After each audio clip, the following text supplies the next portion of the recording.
ಹ್ಮ್. ಆಯ್ತು, ರೆಕಾರ್ಡಿಂಗ್ ಆಗ್ತಾ ಇದೆ. ಸೊ ಈಗ ಈ ಕುಂಡಲಿನೆಲ್ಲ ಬರ್ಕೊಂಡಿರ್ತೀರ ಅನ್ಕೋತೀನಿ. ಈಗ ಇದೇ ಆಧಾರದ ಮೇಲೆ ಇದು ಎಕ್ಸಾಂಪಲ್ ನೀವೇನ್ ಮಾಡ್ಬೇಕು ಮಾಡಿ ಅದನ್ನೆಲ್ಲ ಸ್ವಲ್ಪ ಫಲಗಳು ಬರೆದಿ ಪೋಸ್ಟ್ ಮಾಡ್ಬೇಕು. ಓಕೆನಾ? ಯಾವ್ದ್ರಲ್ಲಿ? ಟೆಲಿಗ್ರಾಮ್ ಅಲ್ಲಿ ಮಾಡಿ. ಈಗ ನೋಡಿ, ಇದು ಯಾವ ಲಗ್ನ? ಯಾವ ಲಗ್ನ?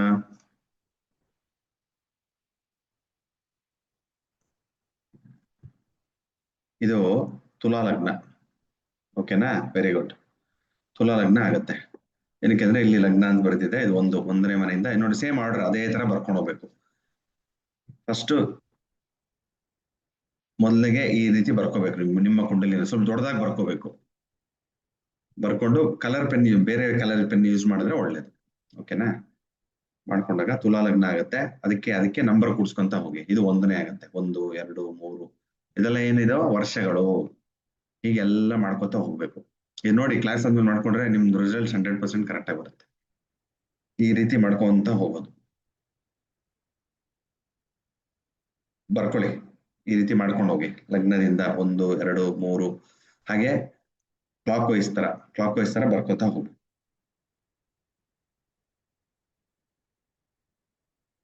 ಈ ರೀತಿ ಬರ್ಕೊಂಡಿದ್ದೀರಿ ಅಂತ ತಿಳ್ಕೊಳ್ಳಿ. ನೋಡಿ, ಇವಾಗ ಇವು ಯಾವ್ಯಾವ ವರ್ಷಗಳು, ಯಾವ್ಯಾವ ರಾಶಿಗಳು ಲಗ್ನದಿಂದ ಒಳ್ಳೇದು, ಯಾವ್ಯಾವ ರಾಶಿಗಳು ಕೆಟ್ಟದು ಅಂತ ಗೊತ್ತಿದೆ, ಬರ್ಕೊಂಡಿದ್ದೀರ ನಾವು ಅಲ್ವಾ? ಈಗ 1, 5, 9 ಒಳ್ಳೇದು ಅಂತ ಹೇಳಿದ್ವಿ. ಈಗ ಯಾವ್ದು 1, 5, 9 ಒಳ್ಳೇದು? ನೋಡಿ, ಲಗ್ನ ಈ ರೀತಿ ಹಸಿರು ಕಲರ್ ಹಾಕಿದೀನಿ ನಾನು. ಹಸಿರು ಮೊಟ್ಟೆ ಇಟ್ಟಿದ್ದೀನಿ ಇಲ್ಲಿ. ಓಕೆನಾ? ಇದು ಒಳ್ಳೇದು. ತಿರ್ಗಿ 5 ಒಳ್ಳೇದು. ಮತ್ತೆ 9 ಒಳ್ಳೇದು. 1, 5, 9 ಒಳ್ಳೇದು. ನಿಧಾನಕ್ಕೆ ಅರ್ಥ ಮಾಡ್ಕೊಳ್ಳಿ, ಗಮನ ಕೊಡಿ. 1 ಒಳ್ಳೆಯದು. ಐದನೇ ಮನೆ ಒಳ್ಳೆಯದು. ಮತ್ತೆ 9ನೇ ಮನೆ ಒಳ್ಳೆಯದು. ಯಾಕಂದ್ರೆ ಇಲ್ಲಿ ಕೊಟ್ಟಿದ್ದೀನಲ್ಲ ಗುಡ್ ರಿಸಲ್ಟ್ಸ್. ಒಂದನೇ ಮನೆ ಲಗ್ನದಿಂದ 5, ಲಗ್ನ 5, 9 ಈ ಮನೆಗಳು, ಈ ರಾಶಿಗಳು ಶುಭ ಫಲಗಳನ್ನು ಕೊಡುತ್ತೆ. ಇನ್ಯಾವ್ದು ಕೊಡೋದು ಶುಭ ಫಲ? ಮತ್ತೆ 3ನೇ ಮನೆ, 7ನೇ ಮನೆ, 11ನೇ ಮನೆ ಶುಭ ಫಲ ಕೊಡುತ್ತೆ. ಶುಭ ಫಲ ಕೊಡುತ್ತೆ. ಅರ್ಥ ಆಯ್ತಾ? ಇನ್ನ ಕೆಟ್ಟ ಫಲ ಕೊಡೋದು ಬೇಡ. ನಮ್ಗೆ ಅಲ್ಲಿ ನೋಡಿದ ತಕ್ಷಣ ಗೊತ್ತಾಗತ್ತೆ ಯಾವ್ದು ಒಳ್ಳೇದು ಯಾವ್ದು ಕೆಟ್ಟದು ಅಂತ. ಇಷ್ಟನ್ನ ಮಾರ್ಕ್ ಮಾಡ್ಕೋಬೇಕು ನೀವು. ಯಾವ್ದನ್ನ ಇಲ್ಲ ಜಿ ಅಂತ ಹಾಕೊಳ್ಳೋದು, ಗುಡ್ ಗುಡ್ ಗುಡ್ ಅಂತ. ಮಿಕ್ಕಿದೆಲ್ಲ ಬೇಡ ಅಂತ ಬರ್ಕೋಬಹುದು, ಬಿ ಅಂತ. ಆಗ ನಿಮ್ಗೆ ಈಸಿಯಾಗಿ ಅರ್ಥ ಆಗತ್ತೆ. ಇಷ್ಟು ಮಾಡ್ಕೊಂಡ್ರಾ? ಇಷ್ಟು ಮಾಡ್ಕೊಂಡಾದ್ಮೇಲೆ ಮುಂದಕ್ಕೆ ಹೋಗೋದು. ಈಗ ಫಲಗಳಿಗೆ ಹೋಗೋಕ್ಕಿಂತ ಮುಂಚೆ ಈಗ 1 ಅಂತಂದ್ರೆ ಏನು? ಈ ಪ್ರಪಂಚಕ್ಕೆ, ಜೀವಕ್ಕೆ, ಈ ಪ್ರಪಂಚಕ್ಕೆ ಬಂದಿರೋದು ಅಂತ ಅರ್ಥ ಆಯ್ತಾ? ಹುಟ್ಟದಾಗಿಂದ 1 ವರ್ಷ ತಾಯಿನ ಬಿಟ್ಟಿರಲ್ಲ ಮಗು. ಅದಕ್ಕೋಸ್ಕರ 1ನೇ ವರ್ಷ ಜೀವ ಶುರು ಅಂತ ಹಾಕಿದೀನಿ. ಜನರಲ್ ಆಗಿ ಹಾಕಿದೀನಿ, ಸಿಂಪಲ್ ಆಗಿ. ಓಕೆ? ಎರಡನೇ ವರ್ಷ ಏನಾಗುತ್ತೆ? ಮಗು ಆಹಾರ ಸೇವನೆ ಮಾಡಕ್ಕೆ ಶುರು ಮಾಡುತ್ತೆ. ಏನ್ ಮಾಡುತ್ತೆ? 1 ವರ್ಷ ಫುಲ್ಲು ತಾಯಿಯ ಎದೆ ಹಾಲು ಕುಡಿತಾ ಇರತ್ತೆ. ಕರೆಕ್ಟಾ? 2ನೇ ವರ್ಷ ಬಂದಾಗ ಅದಕ್ಕೆ ಒಂದ್ ಸ್ವಲ್ಪ ಆಹಾರ ಸೇವನೆ, ಅದು ಸೆರೆಲಾಕು ಎಲ್ಲ ಕೊಡ್ತೀವಿ ನಾವು. ತಾಯಿ ಹಾಲು ಬಿಟ್ಬಿಟ್ಟು ತಾಯಿ ಹಾಲು ಕೊಡ್ತೀವಿ, ಜೊತೆಗೆ ಏನ್ ಮಾಡ್ತೀವಿ? ಪ್ರೋಟೀನ್ಸು, ಸೆರೆಲಾಕು ಏನೇನೋ ಬರುತ್ತೆ ಅಲ್ವಾ? ಅದನ್ನೆಲ್ಲ ಒಂದ್ ಚೂರೇ ಕೊಡಕ್ಕೆ ಶುರು ಮಾಡ್ತೀವಿ. 3ನೇ ವರ್ಷದಲ್ಲಿ ಏನಾಗುತ್ತೆ? ನಮ್ಮ ಲಗ್ನ ಕುಂಡಲಿಯಲ್ಲಿ ಗೊತ್ತು ನಿಮ್ಗೆ ಕಾರಕತ್ವ. ಏನದು ಕಾರಕತ್ವ? ಲಗ್ನ ಕಾರಕತ್ವ. 1ನೇ ಮನೆ ಏನ್ ಹೇಳುತ್ತೆ? ನನ್ನ ದೇಹ. 2ನೇ ಮನೆದು ಬ್ಯಾಂಕ್ ಬ್ಯಾಲೆನ್ಸು. 2ನೇ ಮನೆದು ಆಹಾರ ಅಲ್ವಾ? ಧನ, ಆಹಾರ ಹೇಳುತ್ತೆ 2ನೇ ಮನೆ. 3ನೇ ಮನೆ ಏನ್ ಮಾಡುತ್ತೆ? ನಿಮ್ಮ ಕಮ್ಯುನಿಕೇಶನ್ ತೋರಿಸುತ್ತೆ. 2ನೇ ಮನೆನೂ ನಿಮ್ಮ ಕಮ್ಯುನಿಕೇಶನ್, ನಿಮ್ಮ ಮಾತುಗಳನ್ನ ತೋರಿಸುತ್ತೆ. 3ನೇ ಮನೆ ಕೂಡ ನಿಮ್ಮ ಭಾಷಣ ಮಾಡ್ತೀವಲ್ಲ ನಾವು ಬೇರೆಯವ್ರ ಮುಂದೆ ಎಲ್ಲ, ಆ ರೀತಿ ಕಮ್ಯುನಿಕೇಶನ್ಸ್ ಎಲ್ಲ 3ನೇ ಮನೆ ತೋರಿಸುತ್ತೆ. 4ನೇ ಮನೆ ಏನ್ ತೋರಿಸುತ್ತೆ? 4ನೇ ಮನೆ ತಾಯಿ ಮನೆ ತೋರಿಸುತ್ತೆ ಅಲ್ವಾ? ಸುಖಸ್ಥಾನ, ಭಾವನೆಗಳು ಎಲ್ಲ ತೋರಿಸುತ್ತೆ. 5ನೇ ಮನೆ ಏನ್ ತೋರಿಸುತ್ತೆ? ಬುದ್ಧಿಶಕ್ತಿಯನ್ನು ತೋರಿಸುತ್ತೆ, ಚತುರತೆಯನ್ನು ತೋರಿಸುತ್ತೆ. 6ನೇ ಮನೆ ರಿಪು ಋಣ ರೋಗ. ರಿಪು ಋಣ ರೋಗ. 7ನೇ ಮನೆ ಕಳತ್ರ ಭಾವ, ನಮ್ಮ ಪಾರ್ಟ್ನರ್ಸ್ ತೋರಿಸುತ್ತೆ, ಲೈಫ್ ಪಾರ್ಟ್ನರ್ ತೋರಿಸುತ್ತೆ, ಬಿಸ್ನೆಸ್ ಪಾರ್ಟ್ನರ್ ತೋರಿಸುತ್ತೆ 7ನೇ ಮನೆ. 8ನೇ ಮನೆ ಮೃತ್ಯು ಸ್ಥಾನ ಅಥವಾ ಆಯು ಸ್ಥಾನ ಕೂಡ ತೋರಿಸುತ್ತೆ, ನಿಗೂಢ 8ನೇ ಮನೆ. 9ನೇ ಮನೆ ಧರ್ಮಸ್ಥಾನ ಪ್ಲಸ್ ತಂದೆಯ ಸ್ಥಾನ ತೋರಿಸುತ್ತೆ. 10ನೇ ಮನೆ ಕರ್ಮಸ್ಥಾನ. 10ನೇ ಮನೆ ಕೂಡ ಕೆಲವೊಂದರಲ್ಲಿ ತಂದೆ ಸ್ಥಾನ ಅಂತಾನು ತಗೋತಾರೆ, 9, 10 ತಂದೆಯ ಸ್ಥಾನ ಅಂತ ತಗೋತಾರೆ. ಕರ್ಮಸ್ಥಾನ, ಕರ್ಮಸ್ಥಾನ ಆಗುತ್ತೆ. ವೆರಿ ಗುಡ್ ವಿಜಯಲಕ್ಷ್ಮಿ ಮೇಡಮ್, ಎಲ್ಲ ಕರೆಕ್ಟ್ ಆಗಿ ಹೇಳ್ತಾ ಇದ್ರ. 11ನೇ ಮನೆ ಲಾಭಸ್ಥಾನ, 12ನೇ ಮನೆ ವ್ಯಯಸ್ಥಾನ ಆಗುತ್ತೆ. ಹೀಗೆ ಅದು ನಮ್ಮ ಜೀವನಕ್ಕೆ ಹೋಲಿಕೆ ಮಾಡಿದಾಗ 1ನೇ ಮನೆ ಅದು ತನುಭಾವ, ಅಂದ್ರೆ ಜೀವ ಬರುತ್ತೆ ಈಚೆಗೆ, ಆಯ್ತಾ. ತಾಯಿಗೆ ಡೆಲಿವರಿ ಆಗಿ ಪ್ರಪಂಚಕ್ಕೆ ಬರುವಂತದ್ದು 1ನೇ ವರ್ಷ. ತದನಂತರ ತಾಯಿಯ ಹೆದೆ ಹಾಲು ಕುಡ್ಕೊಂಡು ತಾಯಿ ಜೊತೆಲೇ ಇರುವಂತದ್ದು 1ನೇ ಮನೆ. 2ನೇದು ಆಹಾರ ಸೇವನೆ ಮಾಡುವಂಥದ್ದು. 3ನೇದು ಮಗು ಶುರು ಮಾಡುತ್ತಲ್ಲ, ಅಪ್ಪ ಅಮ್ಮ ಅಂತ ಸ್ಲೋ ಆಗಿ ಈ ಅಂತ ಅದೆಲ್ಲ ಸೌಂಡ್ ಬರುವಂತದ್ದು 3ನೇ ವರ್ಷ ಹತ್ತತ್ರ ಬರ್ತಾ ಇದ್ದಂಗೆ ಶುರು ಆಗುತ್ತೆ. 4ನೇ ಮನೆ ಭಾವನೆಗಳು, ಅಂದ್ರೆ ಮಗುವಿಗೆ ಎಕ್ಸ್ಪ್ರೆಷನ್ಸ್ ಗೊತ್ತಾಗತ್ತೆ, ಅದೇನು ಮಾಡಿದ್ರೆ ಖುಷಿ ಪಡುವಂಥದ್ದು, ದುಃಖ ಪಡುವಂಥದ್ದು, ಆಮೇಲೆ ಅದೆಲ್ಲ ಅರ್ಥ ಆಗುತ್ತೆ. ಅದನ್ನ ಡ್ಯಾನ್ಸ್ ಮಾಡ್ತಾ ಇದ್ರೆ ಟಿವಿಯಲ್ಲಿ ಎದ್ದು ಡ್ಯಾನ್ಸ್ ಮಾಡುವಂಥದ್ದು, ಕುಣಿಯುವಂಥದ್ದು, ಅವೆಲ್ಲ 4ನೇ ವರ್ಷಕ್ಕೆ ಶುರು ಆಗುತ್ತೆ, ಅರ್ಥ ಆಗಕ್ಕೆ ಶುರು ಆಗುತ್ತೆ. 5ನೇ ಬೇರೆ ಬೇರೆ ತರ ಶುರು ಆಗುತ್ತೆ. ಏನಕ್ಕೆ ಅಂದ್ರೆ ಅದು ಚತುರತೆ ಶುರು ಆಗುತ್ತೆ. ಅವಾಗ ಹೇಳ್ಕೊಟ್ರೆ ಕಲಿಯಕ್ಕೆ ಅರ್ಥ ಆಗತ್ತೆ, ಅರ್ಥನ. ಅದಕ್ಕೆ ಬುದ್ಧಿ, 5ನೇ ಮನೆ ಬುದ್ಧಿ ಹಾಗಾಗಿ ಮಗು ಬರೆಯಕ್ಕೆ ಶುರು ಮಾಡತ್ತೆ. 6ನೇ ಮನೆ ಏನಾಗತ್ತೆ, ಶಾಲೆಗೆ ಹೋಗುತ್ತೆ. ಅಂದ್ರೆ ಅದಲ್ಲಿ ಬೇಬಿಸಿಟಿಂಗ್ ಅಂತ ಕರಿತೀವಲ್ಲ, ಆ ಮಗುನ್ ಬಿಟ್ಟು ಬರ್ತೀವಿ. ಅವಾಗ ಏನಾಗತ್ತೆ, ಆ ಮಕ್ಕಳಿಗೆ ಒಂದು ಕಾಂಪಿಟೇಷನ್ ಗೊತ್ತಾಗುತ್ತೆ. ಆ ಮಗು ಹತ್ರ ಚೆನ್ನಾಗಿರೋ ಪೆನ್ಸಿಲ್ ಇದೆ, ನನ್ನ ಹತ್ರ ಇಲ್ಲ, ಅದನ್ನ ಕಿತ್ಕೊಳಕ್ ಹೋಗೋದು ನೋಡಿದಿರಾ. ಇಲ್ಲ ಟೋಪಿ ಹಾಕೊಂಡ್ಬಂದ್ರೆ ಆ ಟೋಪಿ ನಂಗೆ ಬೇಕು ಅಂತ ಆಟ ಮಾಡೋದು. ಅಂದ್ರೆ ಅದಕ್ಕೆ ಅರ್ಥ ಆಗತ್ತೆ, ಒಂದು ಕಾಂಪಿಟೇಟಿವ್ನೆಸ್, ನನ್ನ ಹತ್ರ ಚೆನ್ನಾಗಿರ್ಬೇಕು, ನಂಗೆ ಬೇಕು. ಅದು 6ನೇ ಮನೆ ರಿಪೂರ್ಣ ರೋಗ, ಫೈಟಿಂಗ್ ಎಲ್ಲ ಶುರು ಆಗುತ್ತೆ, ಬೇರೆ ಮಗು ಹತ್ರ ಕಿತ್ಕೊಳ್ಳೋದು ಮಾಡೋದು. 7ನೇ ಮನೆ ಆಗ ಮಕ್ಕಳಿಗೆ ಅರ್ಥ ಆಗತ್ತೆ, ನಾನು ಗಂಡು ಹುಡುಗ, ಅವಳು ಹೆಣ್ಣು ಹುಡುಗಿ, ಗಂಡಂದ್ರೆ ಏನು ಹೆಣ್ಣಂದ್ರೆ ಏನು, ಸ್ವಲ್ಪ differentiation, boy and girl differentiation ಮಾಡಕ್ಕೆ ಸ್ವಲ್ಪ ಗೊತ್ತಾಗತ್ತೆ ಮಕ್ಕಳಿಗೆ. 8ನೇ ಮನೆ ಸೀಕ್ರೆಟ್ಸ್ ಎಲ್ಲ ಗೊತ್ತಾಗುವಂಥದ್ದು, ಅರ್ಥ ಆಯ್ತಾ. ಅಮ್ಮ ಅಲ್ಲೇನೋ ಬಚ್ಚಿಟ್ಟಿದ್ರೆ ಚಾಕ್ಲೇಟು ಅಲ್ಲೋ ತೊಗೊಳೋದು, ಫ್ರಿಜ್ ಅಲ್ಲಿ ಎಲ್ಲಿಟ್ಟಿದ್ರೆ ಗೊತ್ತಾಗುವಂಥದ್ದು, ಅವೆಲ್ಲ 8ನೇ ವರ್ಷಕ್ಕೆ ಶುರು ಆಗುತ್ತೆ. 9ನೇ ವರ್ಷದಲ್ಲಿ ಧರ್ಮಸ್ಥಾನ. 9ನೇ ಮನೆ ಅಂದ್ರೆ ಏನು, ಧರ್ಮ ಮತ್ತೆ ಪಿತೃಸ್ಥಾನ ಅಲ್ವಾ. ಹಾಗಾಗಿ ಆ ಭಗವಂತನ ಅರಿವು ಬರುತ್ತೆ, ದೇವರು ಅಂದ್ರೆ ಒಳ್ಳೇದು, ದಿಂಡ್ರು ಅಂದ್ರೆ ಒಳ್ಳೇದು, ಆ ರೀತಿ ಎಲ್ಲ ಒಂದು ಶ್ಲೋಕಗಳು ಹೇಳುವಂಥದ್ದು ಮಾಡುವಂಥದ್ದು. 9ನೇ ವರ್ಷಕ್ಕೆ ಸ್ವಲ್ಪ ದೇವರು ಅಂದ್ರೆ ಏನು ಅನ್ನೋದನ್ನ ಅರಿವಾಗುತ್ತೆ. 10ನೇ ವರ್ಷ ಆ ತಂದೆ ಏನ್ ಕೆಲಸ ಮಾಡ್ತಾರೆ, ಏನ್ ಕರ್ಮಗಳು ಮಾಡ್ತಾರೆ, ಅದನ್ನೆಲ್ಲ ಅರ್ಥ ಮಾಡ್ಕೊಳ್ಳುವಂಥದ್ದು 10ನೇ ವರ್ಷಕ್ಕೆ ಗೊತ್ತಾಗುತ್ತೆ. 11 ವರ್ಷಕ್ಕೆ ಏನಾಗುತ್ತೆ, 11 ವರ್ಷ ಏನು, ನಿಮ್ಮ ಫ್ರೆಂಡ್ಸ್ ಅಲ್ವಾ, ನಿಮ್ಮ ಫ್ರೆಂಡ್ಸ್ ಎಲ್ಲಿ ಸೂಚನೆ ಮಾಡುತ್ತೆ, 11ನೇ ಮನೆ ಸೂಚನೆ ಮಾಡುತ್ತೆ.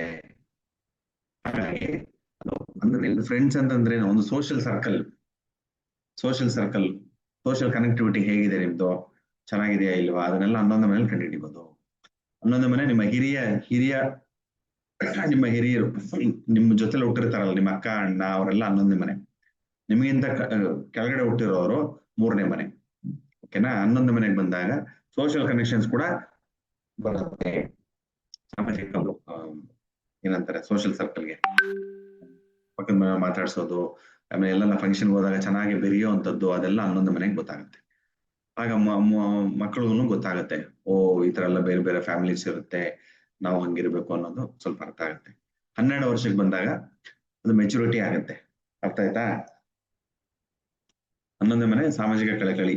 ಓಕೆ. 12ನೇ ಮನೆ ಏನಾಗುತ್ತೆ, ಅವಾಗ ಗಂಡು ಮಕ್ಳಾಗ್ಲಿ ಹೆಣ್ಮಕ್ಳಾಗ್ಲಿ ಒಂದು ಮೆಚುರಿಟಿ ಅಂತ ಹೇಳ್ತೀವಲ್ಲ, ಆ ಲೆವೆಲ್ಗೆ ಬರ್ತಾರೆ. ಹೆಣ್ಮಕ್ಳು ರಜಸ್ವಲ ಆಗುವಂಥದ್ದು, ಪಿರಿಯಡ್ಸ್ ಶುರು ಆಗುವಂಥದ್ದು 12 ವರ್ಷಕ್ಕೆ ಆಗುತ್ತೆ. ಗಂಡು ಮಕ್ಳಿಗೂ ಸ್ವಲ್ಪ ಮೆಚುರಿಟಿ ಆಗುವಂಥದ್ದು, ಅವೆಲ್ಲ 12 ವರ್ಷಕ್ಕೆ ಶುರು ಆಗುತ್ತೆ. ಕರೆಕ್ಟಾ. ಅಪ್ರಾಕ್ಸಿಮೇಟ್ ವರ್ಷ ಬಂದಾಗ ಅವಾಗ ಸ್ವಲ್ಪ ತನ್ನರಿವಾಗುತ್ತೆ. ಅವಾಗ ನಾನು ಬೇರೆಯವ್ರ ಚೆನ್ನಾಗಿ ಅನಿಸ್ಬೇಕು, ನೀಟಾಗಿ ಕಾಣಬೇಕು, ಕಣ್ಣಿಗೆ ನಿಂತ್ಕೊಂಡು ತಲೆ ಬಚ್ಕೊಳ್ಳೋದು, ನೀಟಾಗಿ ಅಲಂಕಾರ ಮಾಡ್ಕೊಳ್ಳೋದು, ಆಮೇಲೆ ನಾನು ಸ್ವಲ್ಪ ಚೆನ್ನಾಗಿ ಲಾಯರ್ ಆಗ್ಬೇಕು, ಡಾಕ್ಟರ್ ಆಗ್ಬೇಕು, ಇಂಜಿನಿಯರ್ ಆಗ್ಬೇಕು ಅನ್ನೋದೆಲ್ಲ 13 ವರ್ಷಕ್ಕೆ ಬರುತ್ತೆ. 14, 15, 16 ಏನಾಗುತ್ತೆ, ಹೈಸ್ಕೂಲು ಅಲ್ವಾ, ಸ್ವಲ್ಪ ಮೆಚುರಿಟಿ, ಎಲ್ಲ ಎಜುಕೇಶನ್ ಅಲ್ಲಿ ಸ್ವಲ್ಪ ಚೆನ್ನಾಗಿ ಒಳಗಡೆ ಹೋಗುವಂಥದ್ದು ಆಗ್ತಾ ಇದೆ. ಅರ್ಥ ಆಯ್ತಾ. ವಾಯ್ಸ್ ಏನಕ್ಕೆ ಕ್ಲಿಯರ್ ಆಗ್ತಾ ಇಲ್ಲ ಅಂತಂದ್ರೆ ಇಲ್ಲಿ ಸ್ವಲ್ಪ ಹೋಟೆಲ್ ರೂಮ್ ಅಲ್ಲಿ ಇದ್ದೀನಿ. ಆ ಅದಕ್ಕೋಸ್ಕರ ಸ್ವಲ್ಪ ಇಂಟರ್ನೆಟ್ ಪ್ರಾಬ್ಲಮ್ ಇದೆ ಹೋಟೆಲ್. ಓಕೆನಾ? 16 ವರ್ಷಕ್ಕೆ ಇದು ಕ್ಲಿಯರ್ ಆಗತ್ತೆ, ಏನು SSLC ಕ್ಲಿಯರ್ ಆಗತ್ತೆ.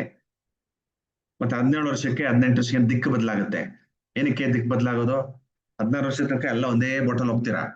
17 ವರ್ಷ ಬಂದಾಗ ಏನಾಗುತ್ತೆ ಅಂದ್ರೆ 16 ವರ್ಷ ತುಂಬ 17 ಅಂದ್ರೆ ಫಸ್ಟ್ PUC ಅಲ್ವಾ, 11ನೇ ಕ್ಲಾಸ್. ನಾನು ಸೈನ್ಸ್ ತಗೋಬೇಕಾ, ಕಾಮರ್ಸ್ ತಗೋಬೇಕಾ, ಆರ್ಟ್ಸ್ ತಗೋಬೇಕಾ, ಅದೆಲ್ಲ ಎಲ್ಲಿ ಗೊತ್ತಾಗುತ್ತೆ? 17 ವರ್ಷ. ಅಂದ್ರೆ 17 18 ಜೀವನದ ಬದಲಾವಣೆಯನ್ನ ತೋರಿಸುತ್ತೆ, ದಿಕ್ಕನ್ನು ಬದಲಾಯಿಸುತ್ತೆ. ಒಟ್ಟಿಗೆ ಎಲ್ಲ 16 ವರ್ಷದ ತನಕ ಎಲ್ಲ ಸ್ಕೂಲ್ ಒಟ್ಟಿಗೆ ಇರ್ತೀರ ಫ್ರೆಂಡ್ಸ್. ಆಮೇಲೆ ಎಲ್ಲ ಚೆನ್ನಾಗ್ಬಿಡುತ್ತೆ. ಕೆಲವರು ಕಾಮರ್ಸ್ ಹೋಗ್ತಾರೆ, ಕೆಲವರು ಸೈನ್ಸ್ ತಗೋತಾರೆ, ಕೆಲವರು ಇದನ್ನ ತಗೊಳ್ತಾರೆ, ಬಯಾಲಜಿ ತಗೊಂಡು ಹೋಗ್ತಾರೆ ಅಲ್ವಾ. ಸೊ ಬೇರೆ ಬೇರೆ ಬೇರೆ ತರ ತಗೊಂಡು ಹೋಗ್ತಾರೆ. ಆಮೇಲೆ 20 ವರ್ಷಕ್ಕೆ ಏನಾಗುತ್ತೆ, ಸ್ವಲ್ಪ ಆಕರ್ಷಣೆ ಶುರು ಆಗುತ್ತೆ. ಒಂದ್ ಸ್ವಲ್ಪ ಹಾರ್ಮೋನ್ಸ್ ಎಲ್ಲ ಸ್ವಲ್ಪ ಚೇಂಜಸ್ ಆಗುತ್ತೆ. ಗಂಡಿಗೆ ಹೆಣ್ಣು, ಹೆಣ್ಣಿಗೆ ಗಂಡಿಗೆ ಆಕರ್ಷಣೆ ಶುರು ಆಗುತ್ತೆ. 19 ವರ್ಷ ಆದ್ಮೇಲೆ 20ನೇ ವರ್ಷ ಗೌಪ್ಯತೆ ಕಾಪಾಡ್ತಾರೆ. ನೋಡಿ, ಅವಾಗೆಲ್ಲ ಮಕ್ಕಳು ಸ್ವಲ್ಪ ಸೆಕೆಂಡ್ PUC ತನಕ ಚೆನ್ನಾಗಿ ಮಾತಾಡ್ಕೊಂಡಿರ್ತಾರೆ ತಂದೆ ತಾಯಿ ಜೊತೆ. ಎಸ್ಪೆಷಲಿ ತಾಯಿ ಜೊತೆ ಕ್ಲೋಸ್ ಆಗಿರ್ತಾರೆ ಮಕ್ಕಳು, ಗಂಡ್ ಮಕ್ಳಾಗ್ಲಿ ಹೆಣ್ಮಕ್ಳಾಗ್ಲಿ. ಆಮೇಲೆ 19 ವರ್ಷ 20 ವರ್ಷ ಆಗ್ತಾ ಇದ್ದಂಗೆ ಏನಾಗ್ಬಿಡುತ್ತೆ, 20 ವರ್ಷ ಆಗ್ತಾ ಇದ್ದಂಗೆ ಸೀಕ್ರೆಟ್ ಮಾಡುವಂಥದ್ದು ಗೊತ್ತಾಯ್ತಾ. ಹೇಳಲ್ಲ, ಕ್ಲಾಸಲ್ಲಿ ಏನಾಯ್ತು ಅಂತ ಹೇಳಲ್ಲ, ಇದ್ರಲ್ಲಿ ಏನಾಯ್ತು ಹೇಳಲ್ಲ. ಇಲ್ಲ ಒಬ್ರು ಹುಡುಗನ ಇಷ್ಟಪಡೋದು, ಹುಡುಗಿ ಪಕ್ಷ ಅವೆಲ್ಲ ಗೌಪ್ಯತೆ ಮೇಂಟೈನ್ ಮಾಡ್ಬಿಡ್ತಾರೆ. ಹೇಳೋ ಅವಶ್ಯಕತೆ ಇಲ್ಲ ಅಂತ. ಅರ್ಥ ಆಯ್ತಾ? ಕಾಲೇಜಲ್ಲಿ ಹೇಳ್ತಾರೆ, ಚಿಕ್ಕ ಮಗುನಮ್ಮ ಹೇಳಕ್ ನಿನ್ಗೆ, ನಾನು ದೊಡ್ಡವನಾಗಿದ್ದೀನಿ, ನೀನ್ ಸುಮ್ಮನೆ ಇರು ಅಂತ ನಮ್ಗೆ ಗದರ್ತಾರೆ ಅಲ್ವಾ. 20ನೇ ವರ್ಷ ನೋಡಿ, ಬೇಕಾದ್ರೆ ಎಲ್ಲಾರ್ದು ಇದೇ ನಾನು ಏನ್ ಹೇಳ್ತಾ ಇದೀನೋ ಅದೇ ರೀತಿನೇ ಫಾಲೋ ಆಗೋದು ಜೀವನ. ಆಮೇಲೆ 21ನೇ ಇದರಲ್ಲಿ ಹೆಚ್ಚಿನ ಅರಿವು ಬರುತ್ತೆ. ಹೆಚ್ಚಿನ ಅರಿವು ಅಂತಂದ್ರೆ ಅಟ್ಲೀಸ್ಟ್ ಇವಾಗ 17 18 PUC ಮುಗಿದೋಗುತ್ತೆ. ಆಮೇಲೆ ಡಿಗ್ರಿ ಹೋಗ್ತಾರೆ. 19 20 21 ಡಿಗ್ರಿ, ಫಾರ್ ಎಕ್ಸಾಂಪಲ್ 3 ವರ್ಷ ಡಿಗ್ರಿ ಮುಗಿಸ್ಕೋತಾರೆ. ಮುಗಿಸಿದ್ರೆ ಆ ಮುಗಿಸೋ ವರ್ಷಕ್ಕೆ ಏನಾಗುತ್ತೆ, ಅವ್ರಿಗೆ ಹೈ ಮೆಚುರಿಟಿ ಬಂದ್ಬಿಡುತ್ತೆ. ಹೆಚ್ಚಿನ ವಿದ್ಯಾಭ್ಯಾಸಕ್ಕೆ ಹೋಗೋರು, ಮಾಸ್ಟರ್ಸ್ ಡಿಗ್ರಿ ಮಾಡೋರು ಮಾಸ್ಟರ್ ಡಿಗ್ರಿಗೆ ಹೋಗ್ತಾರೆ. ಇಲ್ಲ ಅಂತಂದ್ರೆ ಆ ಹೆಚ್ಚಿನ ಅರಿವು ಇರೋದ್ರಿಂದ ಏನಾಗುತ್ತೆ, ಕೆಲಸ ಶುರು ಮಾಡ್ತಾರೆ. ಕೆಲಸ ಎಲ್ಲ ಅಪ್ಲೈ ಮಾಡ್ತಾರೆ, ಕ್ಯಾಂಪಸ್ ಇಂಟರ್ವ್ಯೂ ಆಗುತ್ತೆ. 22ನೇ ವರ್ಷದಿಂದ ಕೆಲಸ ಶುರು ಮಾಡ್ತಾರೆ. ಹಾಗೆ 23 24 25 ಏನಾಗುತ್ತೆ, ಎಲ್ಲ ಕೆಲಸಗಳ ಸಮಯ ಶುರು ಆಗ್ತಾ ಇರುತ್ತೆ. ಅದು ಒಂದೊಂದು ವರ್ಷಕ್ಕೂ ಒಂದೊಂದು ಇಂಪಾರ್ಟೆನ್ಸ್ ಇರುತ್ತೆ. ಹೀಗೆ ನೋಡಿ, ಬೇಕಾದ್ರೆ ಎಲ್ಲ ಇದೇ ರೀತಿನೇ ಜೀವನಗಳು ನಡೆಯುವಂಥದ್ದು ಅಲ್ವಾ. ಅದಕ್ಕೆ ಭಗವಂತ ಕರೆಕ್ಟ್ ಆಗಿ ಜ್ಯೋತಿಷ ಶಾಸ್ತ್ರ ಅಂತ ಪರಾಶರ ಋಷಿಗಳು ಮಾಡಿರುವಂಥದ್ದು. ಹೀಗೆ ನಮ್ಮ ಜೀವನದ ನಡೀತಾ ಹೋಗುತ್ತೆ. ಇದು ಅರ್ಥ ಆಯ್ತಲ್ವಾ? ಒಂದ್ 5 ನಿಮಿಷ ಬ್ರೇಕ್ ತಗೊಂಡು ಬನ್ನಿ, ಆಮೇಲೆ ಶುರು ಮಾಡೋಣ. ರೆಕಾರ್ಡಿಂಗ್ ಹೀಗೆ ಇರುತ್ತೆ.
ಶುರು ಮಾಡೋಣ.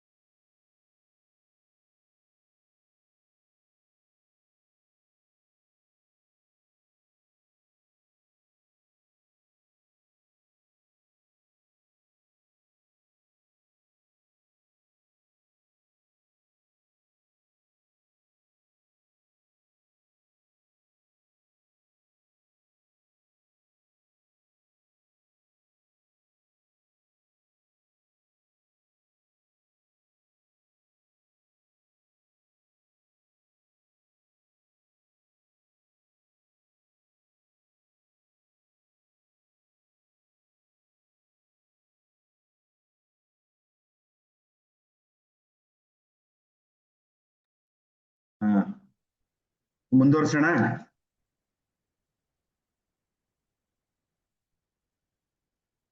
ಈಗ ಇದು ಅರ್ಥ ಆಯ್ತಲ್ಲ ನಿಮ್ಗೆ?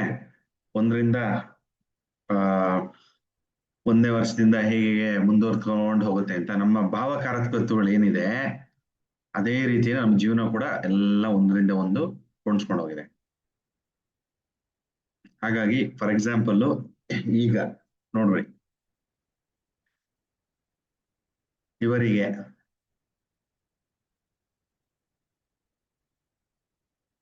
ಈಗ ಈ ಜಾತಕದವ್ರಿಗೆ 46 ವರ್ಷ ತುಂಬಿದೆ ಅಂದ್ರೆ 47 ವರ್ಷಕ್ಕೆ ಬಿದ್ದಿದೆ. ಎಲ್ಲಿ ಬರುತ್ತೆ 47 ವರ್ಷ? ನೋಡಿ, ಇಲ್ಲಿ ಬಂದಿದೆ ಅನ್ಕೊಳ್ಳಿ, ಓಕೆನಾ? ಎಕ್ಸಾಂಪಲ್ ಇಲ್ಲಿ ಬಿದ್ದಿದೆ. ಸೊ ಆಗ ಯಾವ ರಾಶಿ ಬರುತ್ತೆ ಇದಕ್ಕೆ? ಸಿಂಹ ರಾಶಿ ಬರುತ್ತೆ. ಅರ್ಥ ಆಯ್ತಾ? ಸಿಂಹ ರಾಶಿ ಅಧಿಪತಿ ಆಗುತ್ತೆ. ಅದ ಅಧಿಪತಿ ಯಾರು? ಸೂರ್ಯನಾಗ್ತಾನೆ. ಓಕೆನಾ? ಸೂರ್ಯ ಎಲ್ಲಿದ್ದಾನೆ ಅದು ನೋಡ್ಬೇಕು. ಅಂದ್ರೆ ಸೂರ್ಯನ ಎಲ್ಲ ಒಂದು ಇದು ಬರುತ್ತೆ. ಸೂರ್ಯ ಅಂತಂದ್ರೆ ಏನು? ಏನ್ ಕಾರಕತ್ವ ಸೂರ್ಯದ್ದು? ಸಿಂಹ ರಾಶಿಯಲ್ಲಿ ಇರ್ತಾನೆ, ಸೂರ್ಯ ಅಧಿಪತಿ ಆಗ್ತಾನೆ, ಆ ಮನೆ ಅಧಿಪತಿ. ಸೂರ್ಯ ಅಂತಂದ್ರೆ ಏನು? ಸೂರ್ಯ ಅಂತಂದ್ರೆ ಒಂದು ಗೌರ್ಮೆಂಟ್, ಒಂದು ತಂದೆ, ಒಂದು ಸೋಷಿಯಲ್ ಕನೆಕ್ಷನ್ ಎಲ್ಲ ಸೂರ್ಯ ಆಗ್ತಾನೆ. ಪ್ಲಸ್ 11ನೇ ಮನೆ ಕೂಡ. 11ನೇ ಮನೆನೂ ಏನ್ ಹೇಳಿದ್ವಿ ನಾವು? ಸಾಮಾಜಿಕ ಒಂದು ಸೇರುವಿಕೆ, ಸಾಮಾಜಿಕ ಕಳಕಳಿ ಇರುವಂತದ್ದು, ಸಮಾಜದಲ್ಲಿ ಗುರುತಿಸ್ಕೊಳ್ಳುವಂಥದ್ದು ಅವೆಲ್ಲ ಆಗುತ್ತೆ. ಯಾಕಂದ್ರೆ ಸೂರ್ಯ ಅಧಿಪತಿ ಪ್ಲಸ್ 11ನೇ ಮನೆ ಕೂಡ ಅದೇ ಅಲ್ವಾ? ಸಮಾಜಕ್ಕೆ ಹತ್ರ ಆಗುವಂಥದ್ದು 11ನೇ ಮನೆ. ಮತ್ತೆ ಸೂರ್ಯ ಕೂಡ ಸೋಷಿಯಲ್ ಕನೆಕ್ಷನ್ಸ್, ಸಾಮಾಜಿಕ ಒಂದು ಗ್ರಹ ಅದು. ಹಾಗಾಗಿ ಅಂದ್ರೆ ಸಮಾಜದಲ್ಲಿ ಒಳ್ಳೆ ಹೆಸರು ಆಗುವಂಥದ್ದು ಎಲ್ಲ ಜಾಸ್ತಿ ಇರುತ್ತೆ. ಬಟ್ ಆ ಅಧಿಪತಿ ಎಲ್ಲಿದ್ದಾನೆ? ಸೂರ್ಯ. 11ನೇ ಮನೆ ಒಳ್ಳೆ ಮನೆನೋ ಕೆಟ್ಟ ಮನೆನೋ? ಫಸ್ಟ್ ಇವಾಗ 47 ವರ್ಷ ನೋಡಿ, ಇವಾಗ ಗಮನ ಕೊಡಿ. ನೋಡಿ, ವ್ಯಕ್ತಿಗೆ ಯಾರೋ ಒಂದು ಲೇಡಿ, ಇವರು ಓಕೆ ಗೊತ್ತಿರೋರೆ ನಮ್ಗೆ, 47 ಇಯರ್ಸ್ ನಡೀತಾ ಇದೆ. ಸೊ ಅವ್ರದ್ದು ಬಂದ್ಬಿಟ್ಟು 47 ಇಯರ್ಸ್ ಯಾವ್ದಕ್ ಬಂದಿದೆ? 11ನೇ ಮನೇಲಿ ಕುತ್ಕೊಂಡಿದೆ. 11ನೇ ಮನೆ ಗುಡ್ಡ ಬೇಡ? ಇಲ್ಲಿ ನೋಡಿ, 3, 7, 11 ಗುಡ್. ಸೊ ಹಾಗಾಗಿ ಒಳ್ಳೆ ಸ್ಥಾನ 11ನೇ ಮನೆ, ಅದರಲ್ಲಿ ಬಂದಿದೆ. ಅದರ ಅಧಿಪತಿ ಯಾರು? ಓನರ್ ಯಾರು? ಅಧಿಪತಿ ಯಾರು? ಸೂರ್ಯ. ಎಲ್ಲ ಒಂದ್ ಕಡೆ ಬರ್ಕೋಬೇಕು ಸ್ಟಾರ್ಟಿಂಗ್, ನಿಮ್ಗೆ ಅರ್ಥ ಆಗೋ ತನಕ, ಆಮೇಲೆ ಈಸಿ ಆಗ್ಬಿಡುತ್ತೆ. ಸೂರ್ಯ. ಸೂರ್ಯ ಎಲ್ಲಿ ಕುತ್ಕೊಂಡಿದ್ದಾನೆ? ಒಳ್ಳೆ ಮನೇಲಿ ಕುತ್ಕೊಂಡಿದ್ದಾನೆ, ಕೆಟ್ಟ ಮನೇಲಿ ಕುತ್ಕೊಂಡಿದ್ದಾನೆ? ನೋಡಿ, ಸೂರ್ಯ ಟೈಪ್ ಮಾಡಿ. ಸೂರ್ಯ ಎಲ್ಲಿ ಕುತ್ಕೊಂಡಿದ್ದಾನೆ? ರವಿ ಕುಂಭದಲ್ಲಿದ್ದಾನೆ. ರವಿ ಅಲ್ವಾ? ಕುಂಭ. ಬಟ್ ಈ ಒಂದು ಮನೆಗಳಲ್ಲಿ ಎಲ್ಲಿ ಕುತ್ಕೊಂಡಿದ್ದಾನೆ? 1, 5, 9 ಇದ್ದಾನ? 2, 6 ಇದ್ದಾನ? 3, 7, 11 ಇದ್ದಾನ? 4, 8, 12 ಇದ್ದಾನೆ? 5ನೇ ಮನೇಲಿದ್ದಾನೆ. 5ನೇ ಮನೆ ಅದು ಕೂಡ ಗುಡ್ ಹೌಸ್, ಗುಡ್, ಅದು ಕೂಡ ಒಳ್ಳೆಯದು. ಅರ್ಥ ಆಯ್ತಾ ಹೇಗೆ ಇದ್ ಮಾಡ್ಬೇಕು ಅಂತ? ಹಾಗಾಗಿ 11ನೇ ಮನೆ ಅಂದ್ರೆ 47 ವರ್ಷ ಸಕ್ಸಸ್ ಇಯರ್ ಅವ್ರದ್ದು. ಸಕ್ಸಸ್ಫುಲ್, ವೆರಿ ವೆರಿ ಸಕ್ಸಸ್ಫುಲ್ ಆಗಿರ್ತಾರೆ ಇವರು ಈ 47 ವರ್ಷ ಕಂಪ್ಲೀಟ್ ಆಗೋ ತನಕ. ಅರ್ಥ ಆಯ್ತಾ? ನೀವು ಗಮನಿಸಿದ್ರೆ ನೋಡಿ, ಯಾವುದು 1, 5, 9 ಒಳ್ಳೇದು, 3 7 11 ಒಳ್ಳೇದು, 2 10 6 10 ಕೆಟ್ಟದು, 4 8 12 ಕೆಟ್ಟದು. ಇದನ್ನೆಲ್ಲ ಇದಕ್ಕೆ ಹಾಕೊಂಡ್ರೆ ನೋಡಿ ಸಿಂಪಲ್. 1 ವರ್ಷ ಒಳ್ಳೇದಾದ್ರೆ 1 ವರ್ಷ ಕೆಟ್ಟದು ಚೆನ್ನಾಗಿರಲ್ಲ ನೋಡಿ. 1ನೇ ವರ್ಷ ಇವ್ ಗ್ರೀನ್ ಹಾಕಿದೀನಿ, 1 ಒಳ್ಳೇದು, 2 ಬ್ಯಾಡ್ ಹೌಸ್, 3 ಒಳ್ಳೇದು, 4 ಕೆಟ್ಟದು, 5 ಒಳ್ಳೇದು, 6 ಕೆಟ್ಟದು, 7 ಒಳ್ಳೆಯದು, 8 ಕೆಟ್ಟದು, 9 ಒಳ್ಳೆಯದು, 10 ಕೆಟ್ಟದು, 11 ಒಳ್ಳೆಯದು, 12 ಕೆಟ್ಟದು. ಹಿಂಗೆ ಇಷ್ಟು ನೋಡಿ ಸಿಂಪಲ್. ನೀವು ಇದನ್ನೆಲ್ಲ ನೆನ್ಪಿಟ್ಕೊಳ್ಳೋ ಅವಶ್ಯಕತೆನೇ ಇಲ್ಲ. 1 5 9 2 ಅವೆಲ್ಲ ಬೇಡವೇ ಬೇಡ. ಸಿಂಪಲ್ ಆಯ್ತು. ಇವಾಗ 1 2 3 ಬರೆಯೋದು ಗೊತ್ತಾಯ್ತು ವರ್ಷದ್ದು. ಲಗ್ನದಿಂದ ಶುರು ಮಾಡ್ತು ಅಂದ್ರೆ 1 2 3 ಬರ್ಕೊಂಡು ಹೋಗೋದು. ಎಷ್ಟೋ ತನಕ ಬರ್ಕೋತೀರಾ? ನಿಮ್ ಎಲ್ಲ ವರ್ಷನೂ ಪ್ರಿಡಿಕ್ಟ್ ಮಾಡ್ಬೋದು. ಈ ವರ್ಷ ಹೆಂಗಿರುತ್ತೆ, ಈ ವರ್ಷ ಹೆಂಗಿರುತ್ತೆ, ಈ ವರ್ಷ ಹೆಂಗಿರುತ್ತೆ, ಹೆಂಗೆ ಹೇಳ್ತಾರೆ. ಇದು ಒಂದು ಮೆಥಡ್ ಅಲ್ಲಿ ಹೇಳ್ಬೋದು ನಾವು.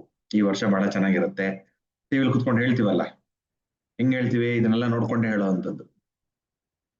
ಓಕೆನಾ? ಸೊ ಅದು ಗೊತ್ತಾಗುತ್ತೆ. ಇವಾಗ ನೆಕ್ಸ್ಟ್ ಒಳ್ಳೇದು ಯಾವ್ದು ಕೆಟ್ಟದ್ದು ಯಾವ್ದು? ಲಗ್ನ ನಾನು ಹುಟ್ಟಿದ್ದೆ ಒಳ್ಳೇದಲ್ವಾ, ಹಾಗಾಗಿ 1, 2ನೇದು ಒಳ್ಳೇದಲ್ಲ, 3ನೇದು ಒಳ್ಳೇದು, 4ನೇದು ಒಳ್ಳೇದಲ್ಲ, ಈ ರೀತಿ ಮಾಡ್ಕೊಂಡ್ಬಿಟ್ರೆ ಅಷ್ಟೇ ಸಿಂಪಲ್.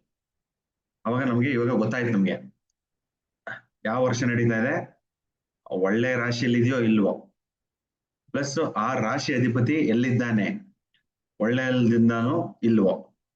ನೋಡಿ ಎಷ್ಟೊಂದು ಕ್ಲೂ ಸಿಗುತ್ತೆ ನಮ್ಗೆ.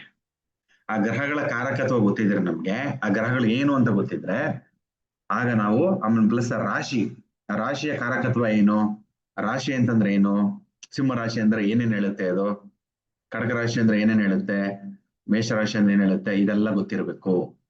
ಎಲ್ಲ ಒಂದ್ಸತಿ ರಿವೈಸ್ ಮಾಡ್ಕೊಳ್ಳಿ ಆಯ್ತಾ.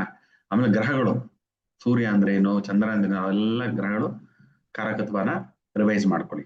ತದನಂತರ ನೀವು ಇದನ್ನ ಮಾಡ್ಕೊಂತ ಅಂದ್ರೆ ಒಳ್ಳೆ ಬ್ಯೂಟಿಫುಲ್ ರಿಸಲ್ಟ್ಸ್ ಬರುತ್ತೆ ನಿಮ್ಗೆ. ಆ ವ್ಯಕ್ತಿ ಜೀವನದಲ್ಲಿ ಏನ್ ನಡೀತದೆ ಈ ವರ್ಷ ಅಂತ ಗೊತ್ತಾಗ್ಬಿಡುತ್ತೆ. ಓಕೆನಾ? ಇದು ಒಂದು ಒಳ್ಳೆಯ ಪದ್ಧತಿ. ಈಗ ಇದಕ್ಕೆ ಇದೆ ಸೇಮ್ ಅದೇ ಜಾತಕಕ್ಕೆ ಇದನ್ನ ಬರ್ದಿದ್ದೀನಿ ನೋಡಿ. ಶುಭ 1ನೇ ನಂಬರ್ ಶುಭ, 5 9 ಶುಭ ಅಲ್ವಾ. 1ನೇ ಮನೇಲಿ ಯಾವ್ದನ್ನ ಗ್ರಹ ಇದಾರ ನೋಡಿ. ಇವಾಗ ನೆಕ್ಸ್ಟ್ ಲೆವೆಲ್ ಹೋಗೋಣ ಆಯ್ತಾ. ಈ ಲೆವೆಲ್ ಏನ್ ನೋಡಿದ್ವಿ, ಫಸ್ಟ್ ಆ ವರ್ಷ ಒಳ್ಳೇದೋ ಇಲ್ವೋ ಅಂತ ನೋಡಿದ್ವಿ ಅಲ್ವಾ. ಒಳ್ಳೆಯ ಮನೆಯಲ್ಲಿ ಕುತ್ಕೊಂಡಿದೆಯೋ ಇಲ್ವೋ ಅದನ್ನೆಲ್ಲ ನೋಡಿದ್ವಿ. ಈಗ ಏನ್ ಮಾಡೋದು, ಒಂದೊಂದಕ್ಕೂ ಬರ್ಕೋಬೇಕು. 1ನೇ ಮನೆಯಲ್ಲಿ ಏನೇನ ಗ್ರಹ ಇದೆಯಾ, ಬರೀ ಲಗ್ನ ಇದೆ, ಇದೇನು ಯುರೇನಸ್ ಅಂತಿದೆ. ನಾವು ಯುರೇನಸ್, ಈ ನೆಪ್ಟ್ಯೂನು ಮತ್ತೆ ಇನ್ನೊಂದು ಪ್ಲೂಟೋ ಅಂತ ಇಲ್ಲೆಲ್ಲೋ ಇರುತ್ತೆ, ಅದನ್ನ ಕನ್ಸಿಡರ್ ಮಾಡೋ ಅವಶ್ಯಕತೆ ನೋಡಿ. ಪ್ಲೂಟೋ ಇಲ್ಲಿದೆ, ಇದನ್ನ ಕನ್ಸಿಡರ್ ಮಾಡಬೇಡಿ, ಪರಿಗಣಿಗೆ ತಗೋಬೇಡಿ, ಪರಿಗಣಿಸಬೇಡಿ. ಇಲ್ಲಿ ಇದ್ರೆ ಬರ್ಕೊಳ್ಳಿ ಸ್ಟಾರ್ಟಿಂಗ್ ಅಲ್ಲಿ. 1ನೇದು ಯಾವ ಗ್ರಹ ಇಲ್ಲ, ಅದಕ್ಕೆ ನೋ ಅಂತ ಹಾಕಿದೀನಿ. ಗ್ರಹ ಇಲ್ಲ ಅದಕ್ಕೆ ನೋ. 5ನೇ ಮನೆಯಲ್ಲಿ ಯಾವ ಗ್ರಹಗಳಿದೆ, 3 ಗ್ರಹಗಳು ಉಂಟು. ಯಾವುದು? ಒಂದು ರವಿ, ಒಂದು ಮಂಗಳ, ಕೇತು. ಅದನ್ನೇ ಬರ್ಕೊಂಡಿದೆ, ರವಿ ಮಂಗಳ ಕೇತು. 5ನೇ ಮನೆ ಒಳ್ಳೇದೋ ಕೆಟ್ಟದೋ? 5ನೇ ಮನೆ ಒಳ್ಳೆಯದು ಅಲ್ವಾ. ಹಾಗಾಗಿ ಏನ್ ಮಾಡ್ಬೇಕು, ರವಿ ಮಂಗಳ ಕೇತು 3 ಇದ್ದಾಗ ಏನಾಗುತ್ತೆ, ಶುಭ. 3 ಗ್ರಹಗಳು ಶುಭದಲ್ಲಿ ಕುತ್ಕೊಂಡಿದ್ದಾರೆ. ಮತ್ತು 9ರಲ್ಲಿ ಯಾವ ಗ್ರಹಗಳನ್ನು ಇಲ್ಲ. ಇನ್ನೊಂದು 3 7 11ಕ್ಕೆ ಬನ್ನಿ. 3 7 11 ಅದು ಕೂಡ ಗುಡ್, ಶುಭ ಅಲ್ವಾ. 3ರಲ್ಲಿ ಯಾವ್ದನ್ನ ಇದೆಯಾ, ಯಾವುದೂ ಇಲ್ಲ. 7ರಲ್ಲಿ ಯಾವ್ದನ್ನ ಗ್ರಹ ಇದೆಯಾ, ಇಲ್ಲ. 11ರಲ್ಲಿ ಯಾವ್ದನ್ನ ಗ್ರಹ ಇದೆಯಾ, ಶನಿ ಮತ್ತು ರಾಹು ಗ್ರಹಗಳು 11ನೇ ಮನೆಯಲ್ಲಿ ಕುತ್ಕೊಂಡಿರ್ತವೆ. ಅಂದ್ರೆ ಅದು ಒಳ್ಳೆ ಫಲಗಳನ್ನು ಕೊಡುತ್ತವೆ ನೋಡಿ. ಶುಭ ಎಷ್ಟು ಗ್ರಹ ಇದೆ, 1 2 3 4 5 ಗ್ರಹಗಳು ಶುಭ ಗ್ರಹಗಳಿವೆ ಜಾತಕದಲ್ಲಿ. 5 ಗ್ರಹಗಳು ಶುಭ. ಅಶುಭ ನೋಡ್ಕೊಂಡ್ ಬನ್ನಿ. ಅಶುಭ ನೋಡ್ಕೊಂಡ್ ಬಂದಾಗ 2ನೇ ಮನೇಲಿ ಯಾವ್ದನ್ನ ಇದೆಯಾ, 2ನೇ ಮನೇಲಿ ಯಾವುದೂ ಇಲ್ಲ. 3ನೇ ಮನೆಯಲ್ಲಿ 6ನೇ ಮನೆಯಲ್ಲಿ ಬುಧ ಗ್ರಹ ಇದೆ. ಅದು ಕೂಡ ಬುಧ ಏನಾಗಿದ್ದಾನೆ, ಉಚ್ಚನ ನೀಚನ, ಇಲ್ಲಿ ನೀಚ ಬುಧ. ಓಕೆನಾ? ಸೊ ಇಲ್ಲಿ ಬಂದಾಗ ಏನಾಗುತ್ತೆ, 2 ಇಲ್ಲ, ಬುಧ ಇದ್ದಾನೆ, 6ನೇ ಮನೆಯಲ್ಲಿ ಇದ್ದಾನೆ. ಮತ್ತೆ ಇನ್ನೊಂದು ಕೆಟ್ಟ ಮನೆ ಯಾವುದು, 10ನೇ ಮನೆಯಲ್ಲಿ ಗುರು ಮತ್ತು ಚಂದ್ರ ಇದ್ದಾರೆ. ಗುರುನು ಅಶುಭ ಫಲ ಕೊಡ್ತಾನೆ, ಚಂದ್ರ ಕೂಡ ಅಶುಭ ಫಲ ಕೊಡ್ತಾನೆ. ನೆಕ್ಸ್ಟ್ 6 8 12ಕ್ಕೆ ಬನ್ನಿ. 4 8 12 4ನೇ ಮನೆಗೆ ಶುಕ್ರ ಇದ್ದಾನೆ, 8ನೇ ಮನೇಲಿ ಯಾವುದೇ ಗ್ರಹಗಳಿಲ್ಲ, ಮತ್ತೆ 12ನೇ ಮನೇಲಿ ಯಾವುದೇ ಗ್ರಹಗಳು ಇಲ್ಲ ಅಲ್ವಾ. 4ನೇ ಮನೇಲಿ ಯಾರಿದ್ದಾನೆ? ಶುಕ್ರ. ಶುಕ್ರ ಬಂದ ಇಲ್ಲಿ, ಸೊ ಅವನು ಕೂಡ ಶುಭ ಅಶುಭ ಫಲ ಕೊಡ್ತಾನೆ. ಎಷ್ಟು ಗ್ರಹಗಳು ಅಶುಭ ಇಲ್ಲಿ? 1 2 3 4 ಅಶುಭ. ಓಕೆನಾ? ಆಲ್ಮೋಸ್ಟ್ ಬ್ಯಾಲೆನ್ಸ್ ಅಂದ್ರೆ ಒಳ್ಳೇದು ಹೋಗ್ತಾ ಇರುತ್ತೆ, ಕೆಟ್ಟದು ಹೋಗ್ತಾ ಇರುತ್ತೆ. ಬ್ಯಾಲೆನ್ಸ್ ಒಟ್ಟಿನಲ್ಲಿ ಬ್ಯಾಲೆನ್ಸ್ ಆಗುತ್ತೆ, ಬ್ಯಾಲೆನ್ಸ್ ಹಾಕೊಂಡು ಹೋಗುತ್ತೆ ಜೀವನ ಅವ್ರದ್ದು. ಅರ್ಥ ಆಯ್ತಾ? ಈ ರೀತಿ ಬರ್ಕೊಂಡ್ರೆ ನಿಮ್ಗೆ ಗೊತ್ತಾಗುತ್ತೆ ಯಾವ ಗ್ರಹಗಳು ಎಲ್ಲೆಲ್ಲಿವೆ, ಯಾವ ಮನೇಲಿ ಕುತ್ಕೊಂಡಿವೆ ಎಲ್ಲ ಗೊತ್ತಾಗತ್ತೆ. ಒಂದ್ ಕಡೆ ಬರ್ಕೊಳ್ಬೇಕು. ಇವಾಗ ನೆಕ್ಸ್ಟ್ ಇನ್ನೊಂದು ಸ್ಟೆಪ್ ಹೋಗೋಣ. ಈ ಗ್ರಹಗಳಲ್ಲಿ ಬಾಧಕಗಳು ಯಾವುದು? ಇಲ್ಲಿ ಬರ್ದೀನಿ ನೋಡಿ. ಒಂದು ಚಂದ್ರ ಬಾಧಕ, ಮಂಗಳ ಗ್ರಹ ಬಾಧಕ, ರಾಹು ಕೇತು. ಅವಾಗಲೇ ಡಿಸ್ಕಸ್ ಮಾಡಿದ್ವಲ್ಲ, ಚಂದ್ರ ಮಂಗಳ ರಾಹು ಕೇತು ಯಾವುದು ಸ್ಥಿರವಾಗಿರಲ್ದೇ ಇರೋ ಗ್ರಹಗಳಿವೆಲ್ಲ ತೊಂದರೆ ಮಾಡ್ಬಿಡ್ತವೆ. ಅದಕ್ಕೆ ಬಾಧಕಗಳು ಅಂತ ಬರ್ಕೊಂಡಿರುವಂತದ್ದು. ಬೇರೆ ಮಿಕ್ನಾದೆಲ್ಲ ಗ್ರಹಗಳು ಶುಭ ಗ್ರಹಗಳು. ಓಕೆನಾ? ಈಗ ಶುಭ ಬರ್ಕೊಂಡಿದೀವಿ, ರವಿ ಮಂಗಳ ಕೇತು. ಅಂದ್ರೆ ಯಾವ ಗ್ರಹಗಳು ಶುಭ ರಾಶಿಯಲ್ಲಿ, ಇದು ಶುಭ ರಾಶಿ, ಇದು ಕರೆಕ್ಷನ್ ಮಾಡ್ಕೊಳ್ಳಿ, ಇದು ಶುಭ ರಾಶಿ, ಅದು ಅಶುಭ ರಾಶಿ. ಶುಭ ಆಗ್ಲಿ ಅಶುಭ ಆಗ್ಲಿ ನೋಡಿ, ಶುಭ ರಾಶಿ ಯಾವುದು? 5ನೇ ಮನೆ. ಇಲ್ಲಿ ಯಾವ ಕೂತ್ಕೊಂಡಿದ್ದಾರೆ? ಈ ಒಂದು ಭೃಗು ಪದ್ಧತಿ ಪ್ರಕಾರ ರವಿ ಇಸ್ ಗುಡ್, ಮಂಗಳ is bad, Ketu is bad. ಕರೆಕ್ಟಾ? ಬಟ್ ಶುಭ ರಾಶಿಯಲ್ಲಿ ಕೂತ್ಕೊಂಡಿದ್ದಾರೆ, ಅದರ ರಿಸಲ್ಟ್ಸ್ 50% ತಗೋಬೇಕು. ಶನಿ ಬನ್ನಿ, ಶನಿ 11ನೇ ಮನೆ, ಶನಿ ಇಸ್ ಗುಡ್ ಅಲ್ವಾ?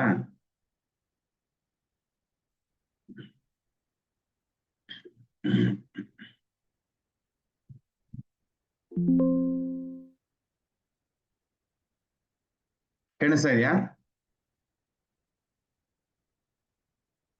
ಕೇಳಿಸ್ತಾ ಇದೆ ಮಾತಾಡೋದು?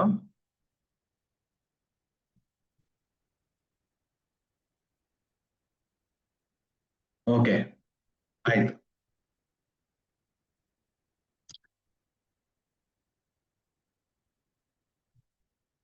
ಮತ್ತೆ ಕೇಳಿಸಿಲ್ಲ ಅಂದ್ರೆ ಕಾಲ್ ಮಾಡಿ ಯಾರನ್ನ, ಓಕೆನಾ? ನನ್ನ ಮೊಬೈಲ್ಗೆ. ಈಗ ನೋಡ್ಕೊಳ್ಳಿ, ತುಂಬಾ ಇಂಪಾರ್ಟೆಂಟ್ ಇದು. ರಾಶಿಗಳಲ್ಲಿ ಶುಭ ರಾಶಿ ಅಶುಭ ರಾಶಿ ಅಂತ ಬರ್ಕೊಂಡಾಗ, ಆ ಶುಭ ರಾಶಿಯಲ್ಲಿ ರವಿ ಮಂಗಳ ಕೇತು ಇದ್ದಾರೆ, ಪ್ಲಸ್ ಶನಿ ಪ್ಲಸ್ ರಾಹು ಇದೆ. ಅಶುಭ ರಾಶಿಯಲ್ಲಿ ಈ ಯಾವ ಪ್ರಕಾರ ಇದು? ಭೃಗು ಪ್ರಕಾರ, ಬುಧ ಗ್ರಹ, ಗುರು, ಚಂದ್ರ, ಶುಕ್ರ, ಅದು ಅಶುಭ ರಾಶಿ. ಆ ಆ ಗ್ರಹಗಳು ಕುತ್ಕೊಂಡಿವೆ. ಈಗ ರವಿ ಒಳ್ಳೆಯ ಗ್ರಹ, ಮಂಗಳ ಮತ್ತೆ ಕೇತು ಇದ್ರ ಪ್ರಕಾರ ಅದು ಬಾಧಕಗಳು ಬಾಧೆ ಕೊಡುತ್ತವೆ. ಶನಿ ಒಳ್ಳೆಯ ಗ್ರಹ, ಇದ್ರ ಪ್ರಕಾರ ರಾಹು ಬಾಧೆ ಕೊಡುತ್ತವೆ. ತಿರ್ಗಿ ಅಶುಭ ರಾಶಿಗೆ ಬಂದಾಗ ಬುಧ ಒಳ್ಳೆಯ ಗ್ರಹ, ಗುರು ಮತ್ತೆ ಚಂದ್ರ, ಗುರು ಒಳ್ಳೆಯ ಗ್ರಹ ಬಟ್ ಚಂದ್ರ ಒಳ್ಳೆಯ ಗ್ರಹ ಅಲ್ಲ, ಶುಕ್ರ ಒಳ್ಳೆಯ ಗ್ರಹ. ಅರ್ಥ ಆಯ್ತಾ? ನೋಡಿ, ಹೀಗೆ ಅನಲೈಸ್ ಮಾಡಬೇಕು. ಇದೇನಕ್ಕೆ ಬೇಕಾಗತ್ತೆ? ಇವಾಗ ಪ್ರಿಡಿಕ್ಷನ್ಸ್ಗೆ ಬೇಕಾಗತ್ತೆ. ನೋಡೋಣ ನೋಡಿ, ಇಲ್ಲಿ ವೆರಿ ವೆರಿ ಇಂಪಾರ್ಟೆಂಟ್. ನಾವೊಂದು ಎಕ್ಸಾಂಪಲ್ ಕೊಟ್ಟು ತದನಂತರ ಇದನ್ನ ಏನಂತ ಎಕ್ಸ್ಪ್ಲೈನ್ ಮಾಡ್ತೀನಿ.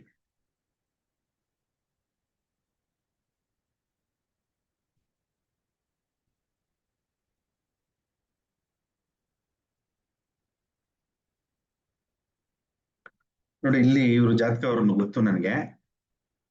ಇವರ ತಂದೆ ಅವರು 30 ವರ್ಷ ಇದ್ದಾಗ ತೀರ್ಕೊಂಡಿರ್ತಾರೆ. ಒಂದ್ ನಿಮಿಷ ಇರಿ.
ಸಾರಿ, ಕಂಟಿನ್ಯೂ ಮಾಡೋಣ. ಸೊ ಈಗ ವೆರಿ ವೆರಿ ಇಂಪಾರ್ಟೆಂಟ್ ನೋಡಿ, ಈ ವ್ಯಕ್ತಿ ಅವ್ರ ತಂದೆ 30 ವರ್ಷಕ್ಕೆ ಅವ್ರು 30 ವರ್ಷ ಇದ್ದಾಗ ಅವ್ರ ತಂದೆನ ಕಳ್ಕೊಂಡ್ರು.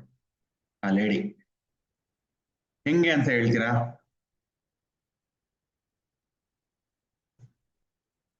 ಯಾಕಂದ್ರೆ ಲಗ್ನಾಧಿಪತಿ, ಲಗ್ನದಿಂದ 9ನೇ ಮನೆ ಏನಾಗುತ್ತೆ? ಅವರ ತಂದೆ. ಫಸ್ಟ್ 30 ವರ್ಷಕ್ಕೆ ಬರ್ಕೊಳ್ಳಿ, ಹೇಳ್ತೀನಿ. 30 ಉಲ್ಟಾ ಇಂದ ಬರೋಣ, ರೂಲ್ ಇಂದ ಬರೋಣ. ಇವಾಗ ಫಸ್ಟ್ ವರ್ಷ ಅಲ್ವಾ, 30 ವರ್ಷ. ಆ ಹೆಣ್ಮಗಳಿಗೆ 30 ವರ್ಷ ಆಗಿತ್ತು. ಆ 30 ವರ್ಷ ಒಳ್ಳೆಯದಾ ಕೆಟ್ಟದಾ ಹೆಂಗ್ ಗೊತ್ತಾಗುತ್ತೆ? ಲಗ್ನದಿಂದ ಹೋಗಿ, ಇದು ಗುಡ್, ಇದು ಬ್ಯಾಡ್, ಇದು ಗುಡ್, ಇದು ಬ್ಯಾಡ್, ಇದು ಗುಡ್, ಇದು ಬ್ಯಾಡ್, ಕರೆಕ್ಟಾ? ಗೊತ್ತಾಗ್ಬಿಡುತ್ತೆ. ಇಲ್ಲೂ ಅದೇ ಕೊಟ್ಟಿರೋದು, 2, 6, 10 ಬ್ಯಾಡ್ ರಿಸಲ್ಟ್ಸ್. ಸಿಂಪಲ್. ಸೊ 30ನೇ ವರ್ಷ ಇಲ್ಲಿ ಬಿ ಅಂತ ಬರ್ಕೋತೀನಿ, ಬ್ಯಾಡ್. ಅಂದ್ರೆ ಏನೋ ಒಂದು ತೊಂದರೆ ಆಗ್ಬೇಕು ಅವ್ರಿಗೆ ಅಲ್ವಾ, ಯಾವ್ದೋ ಒಂದು ರೀತಿಯಲ್ಲಿ. ಈಗ 6ನೇ ಮನೆ, ನೆಕ್ಸ್ಟ್ 6ನೇ ಮನೆ ಅಧಿಪತಿಗೆ ಬನ್ನಿ. 6ನೇ ಮನೆ ರಾಶಿ ಅಧಿಪತಿ. ನೋಡಿ ಇಲ್ಲಿ 1 ಆಯ್ತಾ, 2ನೇದು ರಾಶಿ ಒಳ್ಳೇದಾ ಕೆಟ್ಟದಾ? ಇಲ್ಲಿ ಬಿ ಅಂತ ಬರ್ಕೋತೀನಿ. ನೆಕ್ಸ್ಟ್ 3ನೇದು ವರ್ಷ ಒಳ್ಳೇದಾ ಕೆಟ್ಟದಾ? ವರ್ಷ ಅದು ಕೂಡ ಬ್ಯಾಡ್. ಏನಾಯ್ತು ಇವಾಗ? ಆ ವರ್ಷ ಕೂಡ ಅಂದ್ರೆ 30 ವರ್ಷ ಅಲ್ವಾ, ಬ್ಯಾಡ್ ರಾಶಿಯಲ್ಲಿ ಕುತ್ಕೊಂಡಿದೆ, ಹಾಗಾಗಿ ಅದು ಕೂಡ ಬ್ಯಾಡ್, ಕೆಟ್ಟ ರಾಶಿಯಲ್ಲಿ ಕುತ್ಕೊಂಡಿದೆ, ಅದು ಕೂಡ ಕೆಟ್ಟ ಫಲಗಳನ್ನೇ ಕೊಡುವುದು. ರಾಶಿ ಕೂಡ ಕೆಟ್ಟದು, ಆ ವರ್ಷ ಕೂಡ 30 ಕೆಟ್ಟ ರಾಶಿಯಲ್ಲಿ ಕುತ್ಕೊಂಡಾಗ ಅದು ಕೂಡ ಕೆಟ್ಟದೆ ಅಂತ ಬಿ ಅಂತ ಬರ್ಕೊಳ್ಳಿ. ನೆಕ್ಸ್ಟ್ ಗ್ರಹಗಳು ಒಳ್ಳೆಯದಾ ಕೆಟ್ಟದಾ? ಗ್ರಹ ಒಳ್ಳೇದಾ ಕೆಟ್ಟದಾ? ಈ ಬಾಧಕನ್ ನೋಡಿ. ಇವಾಗ ಬಾಧಕನ್ ನೋಡಿದಾಗ ಚಂದ್ರ, ಮಂಗಳ, ರಾಹು, ಕೇತು ಮಾತ್ರ ಬಾಧಕಗಳು, ಮಿಕ್ಕಿದ್ದೆಲ್ಲ ಒಳ್ಳೆ ಗ್ರಹಗಳು. ಹೆಂಗೆ ರೂಲ್ ಹೇಳಿದ್ನಲ್ಲ, ಗುರುವಾರದಿಂದ ಹಿಂದಿನ ವಾರ ಅಂದ್ರೆ ಪ್ರೀವಿಯಸ್ ಡೇ, ಹಿಂದಿನ ವಾರದಿಂದ ತಗೊಂಡಾಗ ಅದೆಲ್ಲ ಶುಭಗಳನ್ನು ಕೊಡುತ್ತೆ ಅಂತಂದ್ರೆ ಬುಧವಾರ, ಗುರುವಾರ, ಶುಕ್ರವಾರ, ಶನಿವಾರ ಎಲ್ಲಿಗೆ ಸ್ಟಾಪ್ ಆಗ್ಬೇಕು? ಭಾನುವಾರ ತಾನೇ ಸ್ಟಾರ್ಟ್ ಆಗಿ, ಭಾನುವಾರ ಸ್ಟಾಪ್ ಮಾಡ್ಬೇಕು. ಹಾಗಾಗಿ ಬುಧ ಇಸ್ ಗುಡ್. ಸೊ ಗ್ರಹ ಯಾವುದು? ಈ ಬುಧ ಅಂತ ಬರ್ಕೊಳ್ಳಿ, ಬುಧ ಇದು ಗುಡ್ ಗ್ರಹ. ಬುಧ ಗುಡ್ ಗ್ರಹ, ಓಕೆನಾ? ಅದು ಒಳಗಡೆ ಇರುವಂತದ್ದು, ಸ್ಥಿತ ಆಗಿರುವಂತದ್ದು. ಬಟ್ ರಾಶಿ ಅಧಿಪತಿ ಎಲ್ಲಿ ಕುತ್ಕೊಂಡಿದ್ದಾನೆ? ರಾಶಿ ಅಧಿಪತಿ ಯಾರು? 6ನೇ ಮನೆಗೆ, ಅಂದ್ರೆ ಅದು ಮೀನ ರಾಶಿ ಆಯ್ತಲ್ಲ. ಮೀನ ರಾಶಿಗೆ ಅಧಿಪತಿ ಯಾರು? ಆ ಮನೆಯ ಓನರ್ ಯಾರು? ಗುರು. Very good. ಎಲ್ಲಿ ಕುತ್ಕೊಂಡಿದ್ದಾನೆ ಗುರು? 8ನೇ ಮನೇಲಿ ಕುತ್ಕೊಂಡಿದ್ದಾನೆ ಗುರು. 10ನೇ ಮನೇಲಿ ಕುತ್ಕೊಂಡಿದ್ದಾನೆ, ಕರೆಕ್ಟಾ? ಗುರು 10ನೇ ಮನೇಲಿ ಕುತ್ಕೊಂಡಿದ್ದಾನೆ, ಬರ್ಕೊಳ್ಳಿ. ರಾಶಿ ಅಧಿಪತಿ ಎಲ್ಲಿ ಸ್ಥಿತ? 10ನೇ ಮನೇಲಿ ಕುತ್ಕೊಂಡಿದ್ದಾನೆ. ಬಟ್ ಗುಡ್ಡ ಬೇಡ ಅವನು. 10ನೇ ಮನೆ ನೋಡಿ, ತಿರ್ಗಾ 2, 6, 10 ತಿರ್ಗಾ ಬ್ಯಾಡು. ಅಂದ್ರೆ ಒಳ್ಳೆ ರಾಶಿ, ಒಳ್ಳೆ ಗ್ರಹ 10ನೇ ಮೇಲೆ ಕುತ್ಕೋತು. ಅರ್ಥ ಆಯ್ತಾ? ಅಂದ್ರೆ ಕೆಟ್ಟ ಮನೆಗೆ ಹೋಗಿ ಕುತ್ಕೊಂಡ. ಯಾರ ಜೊತೆ ಕುತ್ಕೊಂಡಿದ್ದಾನೆ ನೋಡ್ಬೇಕು. ನೆಕ್ಸ್ಟ್ ಯುತಿನೂ ನೋಡ್ಬೇಕು. ಯಾರ ಜೊತೆ ಕುತ್ಕೊಂಡಿದ್ದಾನೆ? ಗುರು ಚಂದ್ರನ ಜೊತೆ ಕುತ್ಕೊಂಡಿದ್ದಾನೆ. ಅಂದ್ರೆ ಗುರು ಅಂತ ಬರ್ಕೊಳ್ಳಿ. Guru good but bad place ಕುತ್ಕೊಂಡಿದ್ದಾನೆ, ಬಟ್ ಚಂದ್ರನ ಜೊತೆ ಕುತ್ಕೊಂಡಿದ್ದಾನೆ. ಚಂದ್ರ ಯಾರು? ಒಳ್ಳೆ ಗ್ರಹನ ಕೆಟ್ಟ ಗ್ರಹನ? ಕೆಟ್ಟ ಗ್ರಹ ಜೊತೆ ಕುತ್ಕೊಂಡಿದ್ದಾನೆ. ಕೆಟ್ಟ ಮನೆಯಲ್ಲಿ ನೋಡಿ, 6ನೇ ಮನೆ ಅಧಿಪತಿ ಯಾರು? ಗುರು. ಒಳ್ಳೆ ಮನೆನಾ? ಇಲ್ಲ, ಒಳ್ಳೆ ಮನೆ ಅಲ್ಲ. ಎಲ್ಲಿ ಕುತ್ಕೊಂಡಿದ್ದಾನೆ? 10ನೇ ಮನೆ ಬಂದ. ಒಳ್ಳೆ ಮನೆನಾ? ಒಳ್ಳೆ ಮನೆ ಅಲ್ಲ, 10ನೇ ಮನೆ ಅಲ್ವಾ. ಯಾರ ಜೊತೆ ಕುತ್ಕೊಂಡಿದ್ದಾನೆ? ಚಂದ್ರನ ಜೊತೆ ಕುತ್ಕೊಂಡಿದ್ದಾನೆ, ತಿರ್ಗಾ ಒಳ್ಳೇದಲ್ಲ. ಆಯ್ತಾ? ಬುಧ ಎಷ್ಟನೇ ಮನೆ ಅಧಿಪತಿ? ಬುಧ 9ನೇ ಮನೆಯದು ಪ್ಲಸ್ 12ನೇ ಮನೆಯದು. 9ನೇ ಮನೆ ಯಾರು? ಒಂದು ಧರ್ಮ, ಮತ್ತೆ ಇನ್ನೊಂದು ಪಿತೃ. ಅರ್ಥ ಆಯ್ತಾ? ಪಿತೃ, ಧರ್ಮ, ಕರ್ಮಗಳು. ಧರ್ಮದಲ್ಲಿ ಏನೋ ತೊಂದರೆ ಆಗ್ಬೋದು ಅವ್ರಿಗೆ, ಅಂದ್ರೆ ನಡ್ಕೊಂಡು ಏನೋ ಕರೆಕ್ಟ್ ಮಾಡಿದವರು ಅಪಚಾರ ಮಾಡುವಂತದ್ದು ಆಗಬಹುದು. ಇಲ್ಲ ಅಂತಂದ್ರೆ 9ನೇ ಮನೆ ತಂದೆಗೆ ಏನನ್ನ ತೊಂದರೆ ಆಗುವಂತದ್ದು ಆಗಬಹುದು. 9ನೇ ಮನೆದು ತೀರ್ಥಯಾತ್ರೆಯಲ್ಲಿ ಹೋಗ್ಬೇಕಾದ್ರೆ ಇವ್ರಿಗೆ ಏನನ್ನ ತೊಂದರೆ ಆಗುವಂತದ್ದು ಆಗಬಹುದು. ಬಟ್ ಇಲ್ಲಿ ಮೇನ್ ಏನ್ ಬಂತು? 9ನೇ ಮನೆ ಅಧಿಪತಿ ಯಾರು? ತಂದೆ, ಬುಧ. ಬುಧ ಗ್ರಹ. ಅವನ್ ಇನ್ನೊಂದು ಮನೆ ಯಾವ್ದಕ್ಕೆ ಅಧಿಪತಿ? 12ನೇ ಮನೆಗೆ ಅಧಿಪತಿ ಬುಧ ಅಲ್ವಾ. ಎಲ್ಲಿ ಕುತ್ಕೊಂಡಿದ್ದಾನೆ? 6ನೇ ಮನೇಲಿ ಕುತ್ಕೊಂಡಿದ್ದಾನೆ. 6ನೇ ಮನೆ ಒಳ್ಳೇದಾ? ಇದ್ರ ಪ್ರಕಾರನೂ ಒಳ್ಳೇದಲ್ಲ. ನಮ್ಮ ಜ್ಯೋತಿಷ್ಯ ಪ್ರಕಾರನು 6ನೇ ಮನೆ ರಿಪೂರ್ಣ ರೋಗ. ಅಂದ್ರೆ 9ನೇ ಮನೆ 12ನೇ ಮನೆ ಮೃತ್ಯುಗೆ ಹತ್ರ ಆಗ್ಬಿಡ್ತಾರೆ ತಂದೆ ಅಂತ ಅರ್ಥ ಆಯ್ತಾ. ರೋಗ ಕೂತ್ಕೊಂಡಿದ್ದಾರೆ, ರೋಗ ಬರುತ್ತೆ. ಅವ್ರಿಗೆ ಕ್ಯಾನ್ಸರ್ ಆಗಿತ್ತು ಅವ್ರ ತಂದೆಗೆ. ನೋಡಿ 9ನೇ ಮನೆ 12ನೇ ಮನೆ ಅಧಿಪತಿ 6ನೇ ಮನೆ ಕೂತ್ಕೊಂಡು ಬುಧ ನೀಚ ಆಗ್ಬಿಟ್ಟಿದ್ದಾನೆ. ಬುಧ ಉಚ್ಚ ಎಲ್ಲಿರ್ತಾನೆ? ಕನ್ಯಾ ರಾಶಿಯಲ್ಲಿ ಬುಧ ಉಚ್ಚ. ಬುಧ ಎಲ್ಲಿ ನೀಚ ಆಗ್ತಾನೆ? ಮೀನ ರಾಶಿಯಲ್ಲಿ ಬುಧ ನೀಚ ಆಗಿದೆ. ನೋಡಿ, ನೀಚ ಆಗ್ಬಿಟ್ಟಾಗ ಏನಾಗುತ್ತೆ? ವೀಕ್ ಆಗ್ಬಿಡ್ತಾರೆ ತಂದೆ, ತುಂಬಾನೇ ವೀಕ್ ಆಗ್ಬಿಡುತ್ತೆ. ಆಂಟಿಬಾಡೀಸ್ ಏನು ವರ್ಕ್ ಆಗಲ್ಲ, ಮೆಡಿಸಿನ್ಸ್ ವರ್ಕ್ ಆಗಲ್ಲ. ಹಾಗಾಗಿ ತೊಂದರೆ ಆಗ್ಬಿಡ್ತು ಅವ್ರಿಗೆ, ತೊಂದರೆ ಆಗುತ್ತೆ ತಂದೆಗೆ. ಓಕೆನಾ. ಆಮೇಲೆ ಬಂದು ಆ ಎಲ್ಲಿ ಬಂದು ಕುತ್ಕೊಂಡಿದ್ದಾರೆ? ಆ ಮನೆಯ ಅಧಿಪತಿ ಗುರು 10ನೇ ಮನೆಗೆ ಬಂದು ಕುತ್ಕೊಂಡಿದ್ದಾರೆ. ಓಕೆನಾ. ಹಾಗಾಗಿ ಅವ್ರ ತಂದೆ ಎಷ್ಟು ವರ್ಷ ಹುಷಾರಾಗಿರ್ಬೇಕು? ಈ ಜಾತಕದ ಪ್ರಕಾರ ನೋಡಿದಾಗ ಹುಟ್ಟಿದಾಗ 6ನೇ ವರ್ಷ, 18ನೇ ವರ್ಷ, 30ನೇ ವರ್ಷ, 42ನೇ ವರ್ಷ, 54ನೇ ವರ್ಷ, 66ನೇ ವರ್ಷಕ್ಕೆ ತಂದೆಗೆ ಕಂಟಕಗಳಿವೆಲ್ಲ. ತಾಯಿಗೆ ಯಾವ ಕಂಟಕ? 1, 2, 3ನೇ 4ನೇ ಮನೆ ತಾಯಿ ಅಲ್ವಾ? ಅಂದ್ರೆ ತಾಯಿಯ ಚಂದ್ರ. ಹಾಗಾಗಿ ಆ ಚಂದ್ರ ಎಲ್ಲಿ ಕುತ್ಕೊಂಡಿದೆ ನೋಡ್ಬೇಕು. 10, 22, 34, 46, 58, 70 ಇದು ತಾಯಿಗೆ ಚಂದ್ರ ಅಲ್ಲಿ ತೊಂದರೆಗಳಾಗುವಂಥದ್ದು ಚಾನ್ಸಸ್ ಇರುತ್ತೆ. ಯಾಕಂದ್ರೆ ಚಂದ್ರ ಅಂತಂದ್ರೆ ಕಟಕ ರಾಶಿ ಅಲ್ವಾ, ಅಲ್ಲೇ ಕುತ್ಕೊಂಡಿದ್ದಾನೆ ಅವನು. ಸೊ ಹಾಗೂ ನೋಡ್ಕೋಬಹುದು, ಚಂದ್ರನ್ ನೋಡ್ಬೋದು. ಪ್ಲಸ್ 4ನೇ ಮನೆ ಯಾವುದು? ಮಕರ ರಾಶಿ, ಅಲ್ಲೂ ಕೂಡ ನೋಡ್ಬೇಕು. ಶುಕ್ರ 4, 16, 28, 40, 52, 44 ಈ ವರ್ಷಗಳಲ್ಲೂ ತೊಂದರೆ ಆಗೋ ಚಾನ್ಸಸ್ ಜಾಸ್ತಿ ಇರುತ್ತೆ ತಾಯಿಗೆ. ಎರಡು ನೋಡ್ಬೇಕು, ಚಂದ್ರ ಎಲ್ಲಿ ಕುತ್ಕೊಂಡಿದ್ದನ್ನು ನೋಡ್ಬೇಕು, ಮತ್ತೆ 4ನೇ ಮನೆಯನ್ನು ನೋಡ್ಬೇಕು ತಾಯಿ. ತಂದೆಗೆ 9ನೇ ಮನೆ ನೋಡ್ಬೇಕು ಅಲ್ವಾ. 9ನೇ ಮನೆ ಅಧಿಪತಿ ಯಾರು? ಬುಧ. ಬುಧ ಎಲ್ಲಿ ಕುತ್ಕೊಂಡಿದ್ದಾನೆ ನೋಡ್ಬೇಕು. ಓಕೆನಾ. ಮತ್ತೆ ಸೂರ್ಯ ಎಲ್ಲಿ ಕುತ್ಕೊಂಡಿದ್ದಾನೆ ನೋಡ್ಬೇಕು. ಆ ರೀತಿ ನೋಡ್ಕೋಬೇಕು, ಕಾಂಪ್ಲಿಕೇಶನ್ಸ್ ಬೇಡ. ಸದ್ಯಕ್ಕೆ ಇವಾಗ ಏನ್ ಎಕ್ಸ್ಪ್ಲೈನ್ ತಗೊಳ್ತಾ ಇದೀವಿ? 9ನೇ ಮನೆ ಅಧಿಪತಿ ಬುಧ. ಬುಧ ಇನ್ನೊಂದು ಮನೆ ಯಾವುದು? 12ನೇ ಮನೆ ಕನ್ಯಾ ರಾಶಿ ಅಲ್ವಾ, ಅದಕ್ಕೂ ಅಧಿಪತಿ ಎಲ್ಲಿ ಕುತ್ಕೊಂಡಿದ್ದಾನೆ? ರೋಗದಲ್ಲಿ ಕುತ್ಕೊಂಡಿದ್ದಾನೆ 6ನೇ ಮನೆ. ಅದು ಬ್ಯಾಡ್ ರಿಸಲ್ಟ್ಸ್ ಕೊಡುತ್ತೆ. ಅದು ಓನರ್ ಎಲ್ಲಿ ಕುತ್ಕೊಂಡಿದ್ದಾನೆ? 10ನೇ ಮನೆಯಲ್ಲಿ ಕುತ್ಕೊಂಡಿದ್ದಾನೆ, ಅದು ಕೂಡ ಬ್ಯಾಡ್ ಹೌಸ್. ಯಾರ ಜೊತೆ ಕುತ್ಕೊಂಡಿದ್ದಾನೆ? ಚಂದ್ರ, ಅದು ಕೂಡ ಕೆಟ್ಟ ಗ್ರಹ ಇದ್ರ ಪ್ರಕಾರ, ಭೃಗು ಪದ್ಧತಿ ಪ್ರಕಾರ ಅಲ್ವಾ. ಹಾಗಾಗಿ 30ನೇ ವರ್ಷದಲ್ಲಿ ಏನೋ ಒಂದು ತೊಂದರೆ ಆಗ್ಬೇಕು ತಂದೆಗೆ ಅಲ್ವಾ, ಅದು ಮೃತ್ಯು ಕೊಟ್ಬಿಟ್ಟಿದೆ. ಅದು ದಶಾಭಕ್ತಿ ನೋಡಿದಾಗ ಆ ಟೈಮಿಂಗ್ಸ್ ಕರೆಕ್ಟ್ ಆಗಿದ್ದಾಗ ಕರೆಕ್ಟ್ ಪರ್ಫೆಕ್ಟ್ ಆಗಿ ಹೇಳ್ಬೋದು ನಾವು, ಎಸ್ ಈ ವಯಸ್ಸುಗಳಲ್ಲಿ ತೊಂದರೆ ಆಗುತ್ತೆ. ನೋಡಿ 30 ವರ್ಷದಲ್ಲೇ ಹೋಗಿದ್ದಾರೆ ಅವರು ಈ ಪದ್ಧತಿ ಪ್ರಕಾರ. ಅರ್ಥ ಆಯ್ತಾ? ಸೊ ಹೀಗೆ ಒಂದೊಂದೇ ನೋಡ್ಕೊಂತ ಬರುವಂತದ್ದು. ಯಾರ ಜೊತೆ ಇದು ಕುತ್ಕೊಂಡಿದಾರೋ ನೋಡ್ಬೇಕು ಆ ಮನೆ ಅಧಿಪತಿ. ಮೇಯ್ನು ನಮಗೆ ಒಳ್ಳೆ ಇಂಡಿಕೇಶನ್ಸ್ ಎಲ್ಲಿ ಕೊಡುತ್ತೆ ಅಂದ್ರೆ ಆ ಮನೆಯ ಅಧಿಕಾರಿ, ಆ ಮನೆಯ ರಾಶಿ ಅಧಿಪತಿ. ಅರ್ಥ ಆಯ್ತಾ? ಅವ್ರು ಎಲ್ಲಿ ಕುತ್ಕೊಂಡಿದ್ದಾರೆ ಅದು ವೆರಿ ವೆರಿ ಇಂಪಾರ್ಟೆಂಟ್. ರಾಶಿ ಏನು ಅಂತಂದ್ರೆ ನೋಡಿ, ಇಲ್ಲಿ ಹಾಕಿದೀನಿ ನೋಡಿ. ರಾಶಿ ಅಂದ್ರೆ ಒಂದು ತಳಪಾಯ, ಇಲ್ಲಾಂದ್ರೆ ಒಂದು ಮನೆ.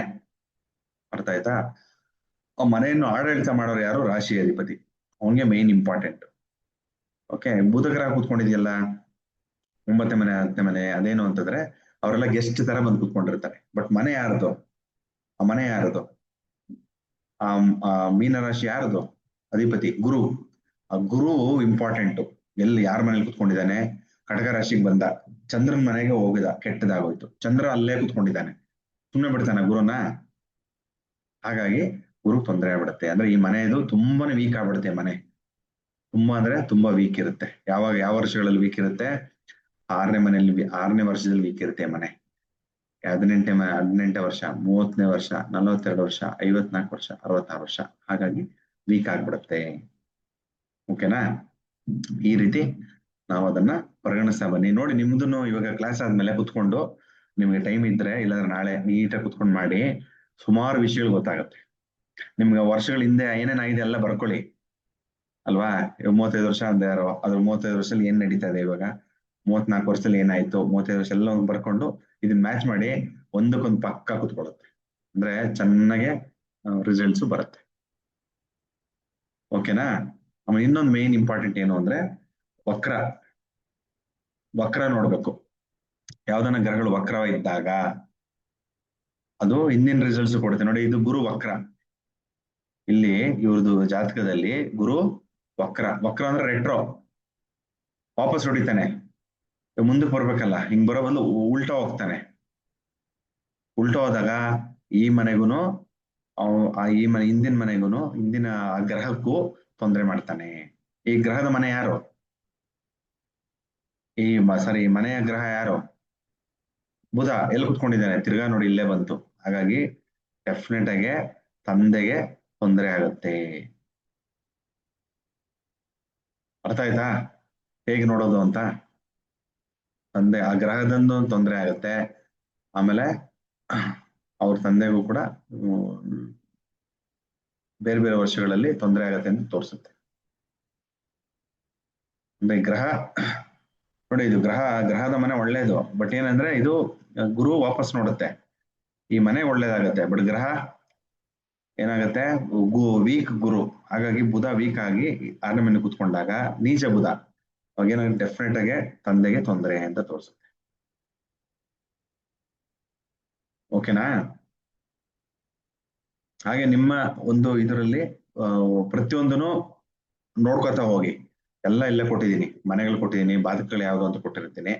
ಎಲ್ಲ ಬರ್ಕೊಂಡು ನಿಮ್ಮ ಒಂದು ಜಾತಕಕ್ಕೆ ಅನುಗುಣವಾಗಿ ಬರ್ಕೊಂತಾ ಹೋಯ್ತು ಅಂದ್ರೆ ಅದು ನೀಟಾಗೆ ಇದರಲ್ಲಿ ಕುತ್ಕೊಳ್ಳುತ್ತೆ.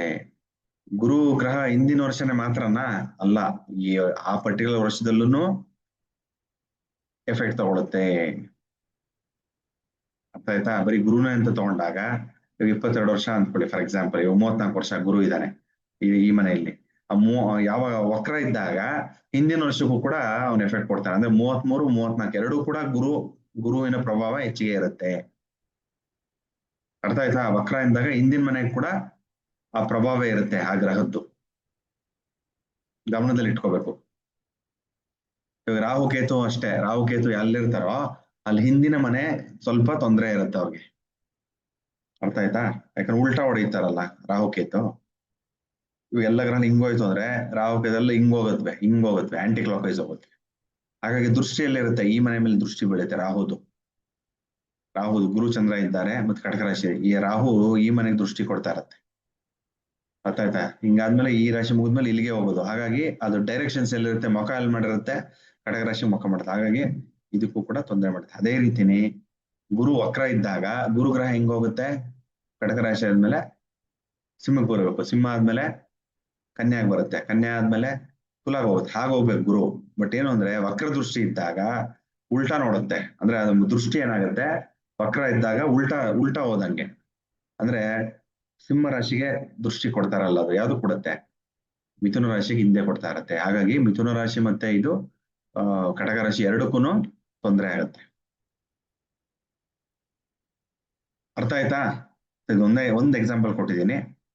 ಹಾಗಾಗಿ ಒಂದೊಂದೇ ನೀವು ಮಾಡ್ಕೊಂಡು ಹೋಗ್ತಾ ಇದ್ರೆ ನಿಮಗೆ ಜೀವನದಲ್ಲಿ ಪ್ರತಿಯೊಂದನ್ನು ನೋಡ್ಕೋಬಹುದು. ನೀವು ನಿಮ್ಮ ಎಜುಕೇಶನ್ ನೋಡ್ಕೋಬಹುದು, ನಿಮ್ಮ ಇದು ನೋಡ್ಬೋದು. ಇವಾಗ ಪ್ರಸ್ತುತ ಯಾವ್ದು ವರ್ಷ ನಡೀತಾ ಇದೆ ನೋಡಿ, ಆ ವರ್ಷದಲ್ಲಿ ಇಲ್ಲ ನಿಮ್ಗೆ ಯಾರೋ ಒಬ್ರಿಗೆ ಆಕ್ಸಿಡೆಂಟ್ ಆಗಿರುತ್ತೆ, ಇಲ್ಲ ನಿಮ್ ತಂದೆ ತೀರೋಗಿರ್ತಾರೆ, ತಾಯಿ ಹೋಗಿರ್ಬೋದು, ಅಜ್ಜಿ ಹೋಗಿರ್ಬೋದು, ತಾತ ಹೋಗಿರ್ಬೋದು. ಆ ರೀತಿ ಎಲ್ಲ ಈ ವರ್ಷಗಳಲ್ಲಿ ಏನನ್ನ ತೊಂದರೆ ಇದೆಯಾ ಆ ಗ್ರಹಕ್ಕೆ ಸಂಬಂಧ ಕೊಡ್ಲೇಬೇಕದು. ಅದೇ ರೂಲ್. ಮ್ಯಾಥಮೆಟಿಕ್ಸ್ ಹೆಂಗೆ ನಮ್ಗೆ 2+2+1 3 ಬರುತ್ತೋ ಅದೇ ರೀತಿ ಇದು ಕೂಡ ನಂಬರ್ಸ್ ಕೂಡ ವೆರಿ ವೆರಿ ಇಂಪಾರ್ಟೆಂಟ್ ಆಗಿ ಕನೆಕ್ಟ್ ಆಗುತ್ತೆ. ಇದನ್ನ ಸ್ವಲ್ಪ ಸ್ಟಡಿ ಮಾಡಬೇಕು. ಸ್ವಲ್ಪ ಕನ್ಫ್ಯೂಷನ್ ತರ ಇರುತ್ತೆ ನಿಮ್ಗೆ, ಬಟ್ ವರಿ ಮಾಡಬೇಡಿ, ಪ್ರಾಕ್ಟೀಸ್ ಮಾಡಿ. ಇದೇನ್ ಗೊತ್ತಾ, ಇದು ಅಡ್ವಾನ್ಸ್ ಕಾನ್ಸೆಪ್ಟ್. ಅಡ್ವಾನ್ಸ್ ಅಸ್ಟ್ರಾಲಜಿಲಿ ಹೇಳ್ಕೊಡುವಂಥದ್ದು ಇವೆಲ್ಲ. ನಿಮಗೆ ಒಂದು ಟಚ್ ಇರಲಿ ಅಂತ, ಒಂದು ಹೆಂಗಿರುತ್ತೆ ಏನು ಅಡ್ವಾನ್ಸ್ ಕ್ಲಾಸಸ್ ಅಂತ ಈ ರೀತಿ ಹೇಳ್ಕೊಡೋದು. ಸ್ವಲ್ಪ ಕನ್ಫ್ಯೂಷನ್ ತರ ಅನ್ಸುತ್ತೆ, ಬಟ್ 2-3 ಸತಿ ರಿವೈಸ್ ಮಾಡಿದಾಗ ನಿಮ್ಗೆ ಖುಷಿನೂ ಆಗುತ್ತೆ. ಅರೆ ತುಂಬಾ ಚೆನ್ನಾಗಿ ಬರುತ್ತೆ ರಿಸಲ್ಟ್ಸ್ ಇದರಲ್ಲಿ ಅಂತ. ಅದು ಮಾಡಿದಾಗ ಹೇಳಿದವ್ರು ಹೌದು ಸರ್ ಕರೆಕ್ಟ್, ಇದೇ ವಯಸ್ಸಲ್ಲಿ ನಮ್ಗೆ ಈ ರೀತಿ ಆಗಿರೋದು. ನೀವು ಪ್ರಿಡಿಕ್ಟ್ ಮಾಡ್ಬೋದು. ಒಂದೊಂದು ವರ್ಷನೂ ತಗೊಂಡು ನಿಮ್ಮ ವರ್ಷ ಹೀಗಿರುತ್ತೆ, ನಿಮ್ಮ 36ನೇ ವರ್ಷ ಹೀಗಿರುತ್ತೆ, 37ನೇ ವರ್ಷ ಹೀಗಾಗಬಹುದು, 28ನೇ ವರ್ಷ ಹೀಗಾಗೋ ಚಾನ್ಸಸ್ ಇರುತ್ತೆ. ಹಾಗಾಗಿ ನೀವು ಈ ರೀತಿ ಪರಿಹಾರ ಮಾಡ್ಕೊಂಡು ರೆಡಿ ಇರಿ, ಈ ಸಮಯದಲ್ಲಿ ಹುಷಾರಾಗಿರಿ ಅಂತ ಸುಮಾರು ಕ್ಲೂಸು ನಾವು ಕೊಡಬಹುದು. ನಾವು ಪರಾಶರನ್ನು ಕಂಬೈನ್ ಮಾಡ್ಕೊಂಡು ಈ ಪದ್ಧತಿಯನ್ನು ಕಂಬೈನ್ ಮಾಡ್ಕೊಂಡು ಹೇಳಿದ್ರೆ ರಿಸಲ್ಟ್ಸ್ ತುಂಬಾ ಚೆನ್ನಾಗಿ ಬರುತ್ತೆ. ಅರ್ಥ ಆಯ್ತಾ? ಓಕೆನಾ? ಅದನ್ನ ನಮ್ಮ ಪರಾಶರ ಮೆಥಡ್ ಅಲ್ಲಾಗ್ಲಿ ಇದ್ರಲ್ಲಾಗ್ಲಿ ಏನಂತೀವಿ ನಾವು ಸುದರ್ಶನ ಚಕ್ರ ಅಂತ ಕರಿತೀವಿ. ಇದು ಅದೇ ಮೆಥಡ್ ತರಾನೇ. ಇಲ್ಲಿ ಏನ್ ಮಾಡ್ತೀವಿ ಅಂದ್ರೆ ಸುದರ್ಶನ ಚಕ್ರ ನೋಡಿ ಹೆಂಗೆ ಕಾನ್ಸೆಪ್ಟ್ ಇದು, ಇದೆಲ್ಲ ಅಡ್ವಾನ್ಸ್ ಅಲ್ಲಿ ಬರುವಂತದ್ದು, ಅರ್ಥ ಆಯ್ತಾ? ಹೆಚ್ಚುವರಿ ಜ್ಯೋತಿಷ್ಯ ಶಾಸ್ತ್ರದಲ್ಲಿ ಬರುವಂತದ್ದು. ಬಟ್ ನಿಮ್ಗೆ ಹೇಳ್ತಾ ಇರಿ ಹೆಂಗ್ ಬರುತ್ತೆ ಅಂದ್ರೆ, ನೋಡಿ ಸುದರ್ಶನ ಚಕ್ರ ಅಂತಂದ್ರೆ ಏನು, ಇದು ನೀವು ಫಸ್ಟ್ ನೀವು ಲಗ್ನ, ಇವಾಗ ಏನ್ ನಾವು ಇದು ತಗೊಂಡ್ವಲ್ಲ ಪದ್ಧತಿ, ಈ ಒಂದು ಲಗ್ನ ಕುಂಡಲಿ ಹಾಕೊಂಡ್ವಲ್ಲ ಅದೇ ಲಗ್ನ ಕುಂಡಲಿ ಹಾಕೋಬೇಕು, ಲಗ್ನ ಎಲ್ಲಿರುತ್ತೋ ಅದೇ ತಗೋಬೇಕು. ಬಟ್ ಅದ್ರ ಮೇಲ್ಗಡೆ ಏನ್ ಮಾಡ್ಬೇಕು, ಚಂದ್ರ ಎಲ್ಲಿರ್ತಾನೆ, ಇವಾಗ ಎಲ್ಲಿದ್ದಾನೆ ಚಂದ್ರ, ಇಲ್ಲಿ ಇದ್ರ ಪ್ರಕಾರ ನೋಡಿದ್ರೆ ಕಟಕ ರಾಶಿ 4ನೇ ಮನೇಲಿ ಇದ್ದಾನೆ, ಕರೆಕ್ಟಾ? ಹಾಗಾಗಿ ಇಲ್ಲೂ ಅಷ್ಟೇ ನೋಡಿ 4ನೇ ಮನೆಯಲ್ಲಿ ಗುರು ಚಂದ್ರನೇ ಇದ್ದಾನೆ. ಬಟ್ ಏನ್ ಮಾಡ್ಬೇಕು, ನಾವು ಚಂದ್ರ ಎಲ್ಲಿರ್ತಾನೋ ಆ ಜಾತಕನ ತಿರುಗಿಸಿ ಬರ್ಕೋಬೇಕು ನಾವು. ಅರ್ಥ ಆಗ್ತಾ ಇದೆಯಾ? ಈ ಸುದರ್ಶನ ಚಕ್ರನೇ ಸಪರೇಟ್ ಹೈಯರ್ ಎಸ್ಟ್ರಾಲಜಿಲಿ ಹೇಳ್ಕೊಡ್ತೀನಿ. ಹಿಂದೆ ಇವಾಗ ಹೇಳ್ಕೊಟ್ನಲ್ಲ ಇದು ಈ ಪದ್ಧತಿ ಕೂಡ ಅದರಲ್ಲಿ ಇನ್ನ 2-3 ದಿನ ಇದನ್ನೇ ತಗೊಂಡು ಹೇಳ್ಕೊಡ್ತೀನಿ. ಇವಾಗ ನಿಮ್ಗೆ ಜಸ್ಟ್ ಒಂದು ಟೇಸ್ಟ್ ಇರ್ಲಿ ಅಂತ ಹೇಳ್ಕೊಡ್ತಾ ಇರೋದಷ್ಟೇ. ಸುದರ್ಶನ ಚಕ್ರ ತಗೊಂಡಾಗ ನೋಡಿ, ಒಂದು ಜನ್ಮ ಲಗ್ನ, ಒಂದು ಜನ್ಮ ಲಗ್ನ ಅಂದ್ರೆ ಇದು ಇದು ಇದು ಅಲ್ವಾ, ತಗೊಂಡಾಗ ಇದು ಜನ್ಮ ಲಗ್ನ. ಜನ್ಮ ಲಗ್ನ ಕುಂಡಲಿ ಹಾಕೋಬೇಕು. ನಾರ್ಮಲ್ ನಮ್ ಕುಂಡಲಿ ಹಾಕೋತೀವಲ್ಲ ಅದೇ ಜನ್ಮ ಲಗ್ನ ಕುಂಡಲಿ, ಅದನ್ನ ಹಾಕೋಬೇಕು. ಆಯ್ತಾ? ನೆಕ್ಸ್ಟ್ ಎರಡನೇದೇನ್ ಮಾಡ್ಬೇಕು, ಅದು ಚಂದ್ರ ಲಗ್ನ ಅಂತ ಕರಿತೀವಿ ನಾವು. ಅಂದ್ರೆ ಚಂದ್ರನ ಜನ್ಮ ಲಗ್ನಕ್ಕೆ ಅನುಗುಣವಾಗಿ ಕೂಡಿಸ್ಕೊಳ್ಳುವಂಥದ್ದು. ನೋಡಿ ಇಲ್ಲಿ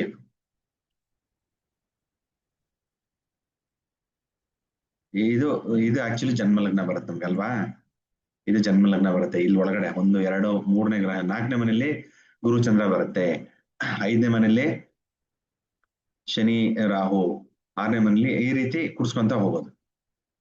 ಸೇಮ್ ಏನಿದೆ ಜನ್ಮ ಕುಂಡಲಿನ ಅದನ್ನು ಸ್ವಲ್ಪ ತಿರುಗಿಸಿ ಮಾಡ್ಕೊಳ್ಳುವಂಥದ್ದು. ಇದು ಪ್ರಾಕ್ಟಿಕಲ್ ನಾನು ತೋರಿಸ್ತೀನಿ ಅಡ್ವಾನ್ಸ್ ಅಲ್ಲಿ, ನೀನ್ ಬರಿ ಮಾಡ್ಬಿಡಿ. ಇದನ್ನ ಚಂದ್ರ ಲಗ್ನ ಅಂತ ಹೇಳ್ತೀವಿ. ನೋಡಿ ಚಂದ್ರನಿಂದ ಕೂಡ ನಾವು ಜಾತಕ ನೋಡ್ಬೇಕು ಪದ್ಧತಿ. ಒಂದು ಜನ್ಮ ಲಗ್ನದಿಂದ ಜನ್ಮ ಲಗ್ನನ 1ನೇ ಮನೆಯಿಂದ ತಗೊಂಡು ಜಾತಕನ ವಿಶ್ಲೇಷಣೆ ಮಾಡ್ಬೇಕು. ಇನ್ನೊಂದು ಚಂದ್ರನ ಲಗ್ನ ಅಂತ ಪರಿಗಣಿಸಿ, ಚಂದ್ರನಿಂದ ಚಂದ್ರನು ಇರುವಂತಹ ರಾಶಿನ 1ನೇ ಮನೆ ಅಂತ ಪರಿಗಣಿಸಿ ಅದನ್ನ ಪ್ರೆಡಿಕ್ಟ್ ಮಾಡ್ಬೇಕು. 3ನೇದು ಏನ್ ಮಾಡ್ಬೇಕು, ಸೂರ್ಯ ಲಗ್ನ ಅಂತ ಕರಿತೀವಿ. ಇದೆಲ್ಲ ಬೇಸಿಕ್ ಅಸ್ಟ್ರಾಲಜಿ ಇಲ್ಲ, ಇದೆಲ್ಲ ಅಡ್ವಾನ್ಸ್ ಅಸ್ಟ್ರಾಲಜಿ. ಇದೆಲ್ಲ ಹೇಳ್ಕೊಡ್ತೀನಿ ನೆಕ್ಸ್ಟ್ ಶುರು ಮಾಡಿದಾಗ, ವರಿ ಮಾಡಬೇಡಿ. ನೋಡಿ ಇದು ರವಿಯಲ್ಲಿರ್ತಾನೆ, ಇದು ಲಗ್ನ, ಇದು ಸೂರ್ಯ ಲಗ್ನ, ಎಸ್ ಅಂತ ಬರಿತೀನಿ ಸೂರ್ಯ ಲಗ್ನ. ಇದು ಚಂದ್ರ ಲಗ್ನ, ಇದು ಜೆ ಅಂತ ಬರಿ ಜನ್ಮ ಲಗ್ನ. ನೋಡಿ ಎಲ್ಲಾನು ಒಂದೇ, ಗ್ರಹಗಳೆಲ್ಲ ಒಂದೇ ಇರುತ್ತೆ. ನೋಡಿ ಇದು 4ನೇ ಮನೆಯಲ್ಲಿ ಗುರು ಚಂದ್ರ ಇದ್ದಾರೆ ಅಲ್ವಾ, ಅಂದ್ರೆ ಕಾಲಪುರುಷನ 4ನೇ ಮನೆಯಲ್ಲಿ. 12ನೇ ಮನೆಯಲ್ಲಿ ಮೀನ ರಾಶಿಯಲ್ಲಿ ಬುಧ ಇದ್ದಾನೆ, ಆಮೇಲೆ ಸಿಂಹ ರಾಶಿಯಲ್ಲಿ ರವಿ ಮಂಗಳ ಕೇತು ಇದ್ದಾರೆ. ಎಲ್ಲ ಸೇಮ್ ಅದನ್ನೇ ಈ ರೀತಿ ಬರ್ಕೊಂಡು ಯಾವ ಗ್ರಹಗಳು ಎಲ್ಲೆಲ್ಲಿ ಪ್ರಭಾವ ಬೀರ್ತಾ ಇದೆ ನೋಡಿ ಈಸಿಯಾಗಿ ಕಂಡುಹಿಡಿಬಹುದು. ಓಕೆನಾ? ಇಲ್ಲೂ ನೋಡಿ ಇಲ್ಲಿ ಸೇಮ್ 1ನೇ ವರ್ಷ, ಮಗು ಹುಟ್ಟಿದ್ದು 1ನೇ ವರ್ಷ ಅದೇ ಲಗ್ನ, 2ನೇ ವರ್ಷ, ತಿರ್ಗಾ 3ನೇ ವರ್ಷ, 4ನೇ ವರ್ಷ, 5ನೇ ವರ್ಷ ನೋಡಿ, ತಿರ್ಗಾ 6 ಅಂತ ಬಂತಿಲ್ಲಿ, ತಿರ್ಗಾ 7, 8, 9ನೇ ವರ್ಷ, 10ನೇ ವರ್ಷ, 11ನೇ ವರ್ಷ, 12ನೇ ವರ್ಷ, ತಿರ್ಗಾ 12 ಆದ್ಮೇಲೆ 13, 14, 15, 16, 17 ನೋಡಿ, ತಿರ್ಗಾ 18 ಬಂತು, 19, ಹೀಗೆ ಸೈಕಲ್ ಹೊಡಿತಾ ಇರುತ್ತೆ. ನಾನೇನ್ ಪದ್ಧತಿ ಹೇಳ್ಕೊಟ್ನೋ ಆ ಭೃಗು ಪದ್ಧತಿ, ಅದೇ ಇದು ಸುದರ್ಶನ ಚಕ್ರ. ಓಕೆನಾ? ಸೊ ಹೀಗೆ ಅದನ್ನ ತಗೊಂಡು ವಿಶ್ಲೇಷಣೆ ಮಾಡುವಂಥದ್ದು. ಇವೆಲ್ಲ ಅಡ್ವಾನ್ಸ್ ಕ್ಲಾಸಸ್ ಬರುತ್ತೆ. ಅದು ಒಂದೊಂದು ದಿನಾನು ಕ್ಲಾಸಸ್ ನಿಮ್ಗೆ ಪ್ರಿಡಿಕ್ಷನ್ಸ್, ಅದನ್ನ ಕಲಿತಾ ಇದ್ದಂಗೆ ಖುಷಿ ಆಗ್ತಾ ಇರುತ್ತೆ, ಅದು ಕರೆಕ್ಟ್ ಆಗಿ ರಿಸಲ್ಟ್ಸು ಕೊಡುತ್ತೆ. ಇದನ್ನೆಲ್ಲ ನಾವು ಅಡ್ವಾನ್ಸ್ ಅಲ್ಲಿ ಕಲ್ತ್ಕೊಳ್ಳೋಣ. ಓಕೆನಾ? ಇದನ್ನೆಲ್ಲ ತಿರ್ಗಾ ಪತ್ತೆ ರಿಪೀಟ್ ಆಗುತ್ತೆ. ಇನ್ನ ಡೆಪ್ತ್ ಅಲ್ಲಿ ಹೋಗ್ತೀವಿ ಈ ಸಬ್ಜೆಕ್ಟ್ಸ್ ಎಲ್ಲ ಹೇಗೆ ತಗೊಳ್ಳೋದು, ಏನ್ ಮಾಡೋದು ಅಂತ. ಆಗ ನಿಮ್ಗೆ ರಿಸಲ್ಟ್ಸ್ ತುಂಬಾ ಚೆನ್ನಾಗಿ ಬರುತ್ತೆ.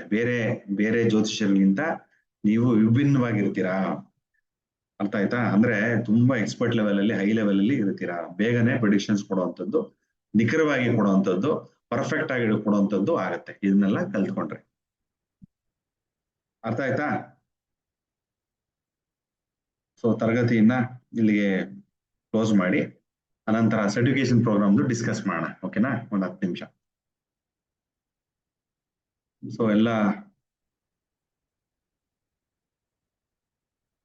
ನೇರವಾಗಿ ಕುತ್ಕೊಳ್ಳಿ, ಪ್ರಾರ್ಥನೆ ಮಾಡಿ ತರಗತಿಯನ್ನ ಕ್ಲೋಸ್ ಮಾಡೋಣ. ಶಾಂತಿ ಮಂತ್ರ. ಓಂ ಸಹನಾವವತು ಸಹನೌ ಭುನಕ್ತು ಸಹ ವೀರ್ಯಂ ಕರವಾವಹೈ ತೇಜಸ್ವಿನಾವಧೀತಮಸ್ತು ಮಾ ವಿದ್ವಿಷಾವಹೈ. ಓಂ ಶಾಂತಿ ಶಾಂತಿ ಶಾಂತಿ. ಸರ್ವಂ ಶ್ರೀಕೃಷ್ಣಾರ್ಪಣಮಸ್ತು.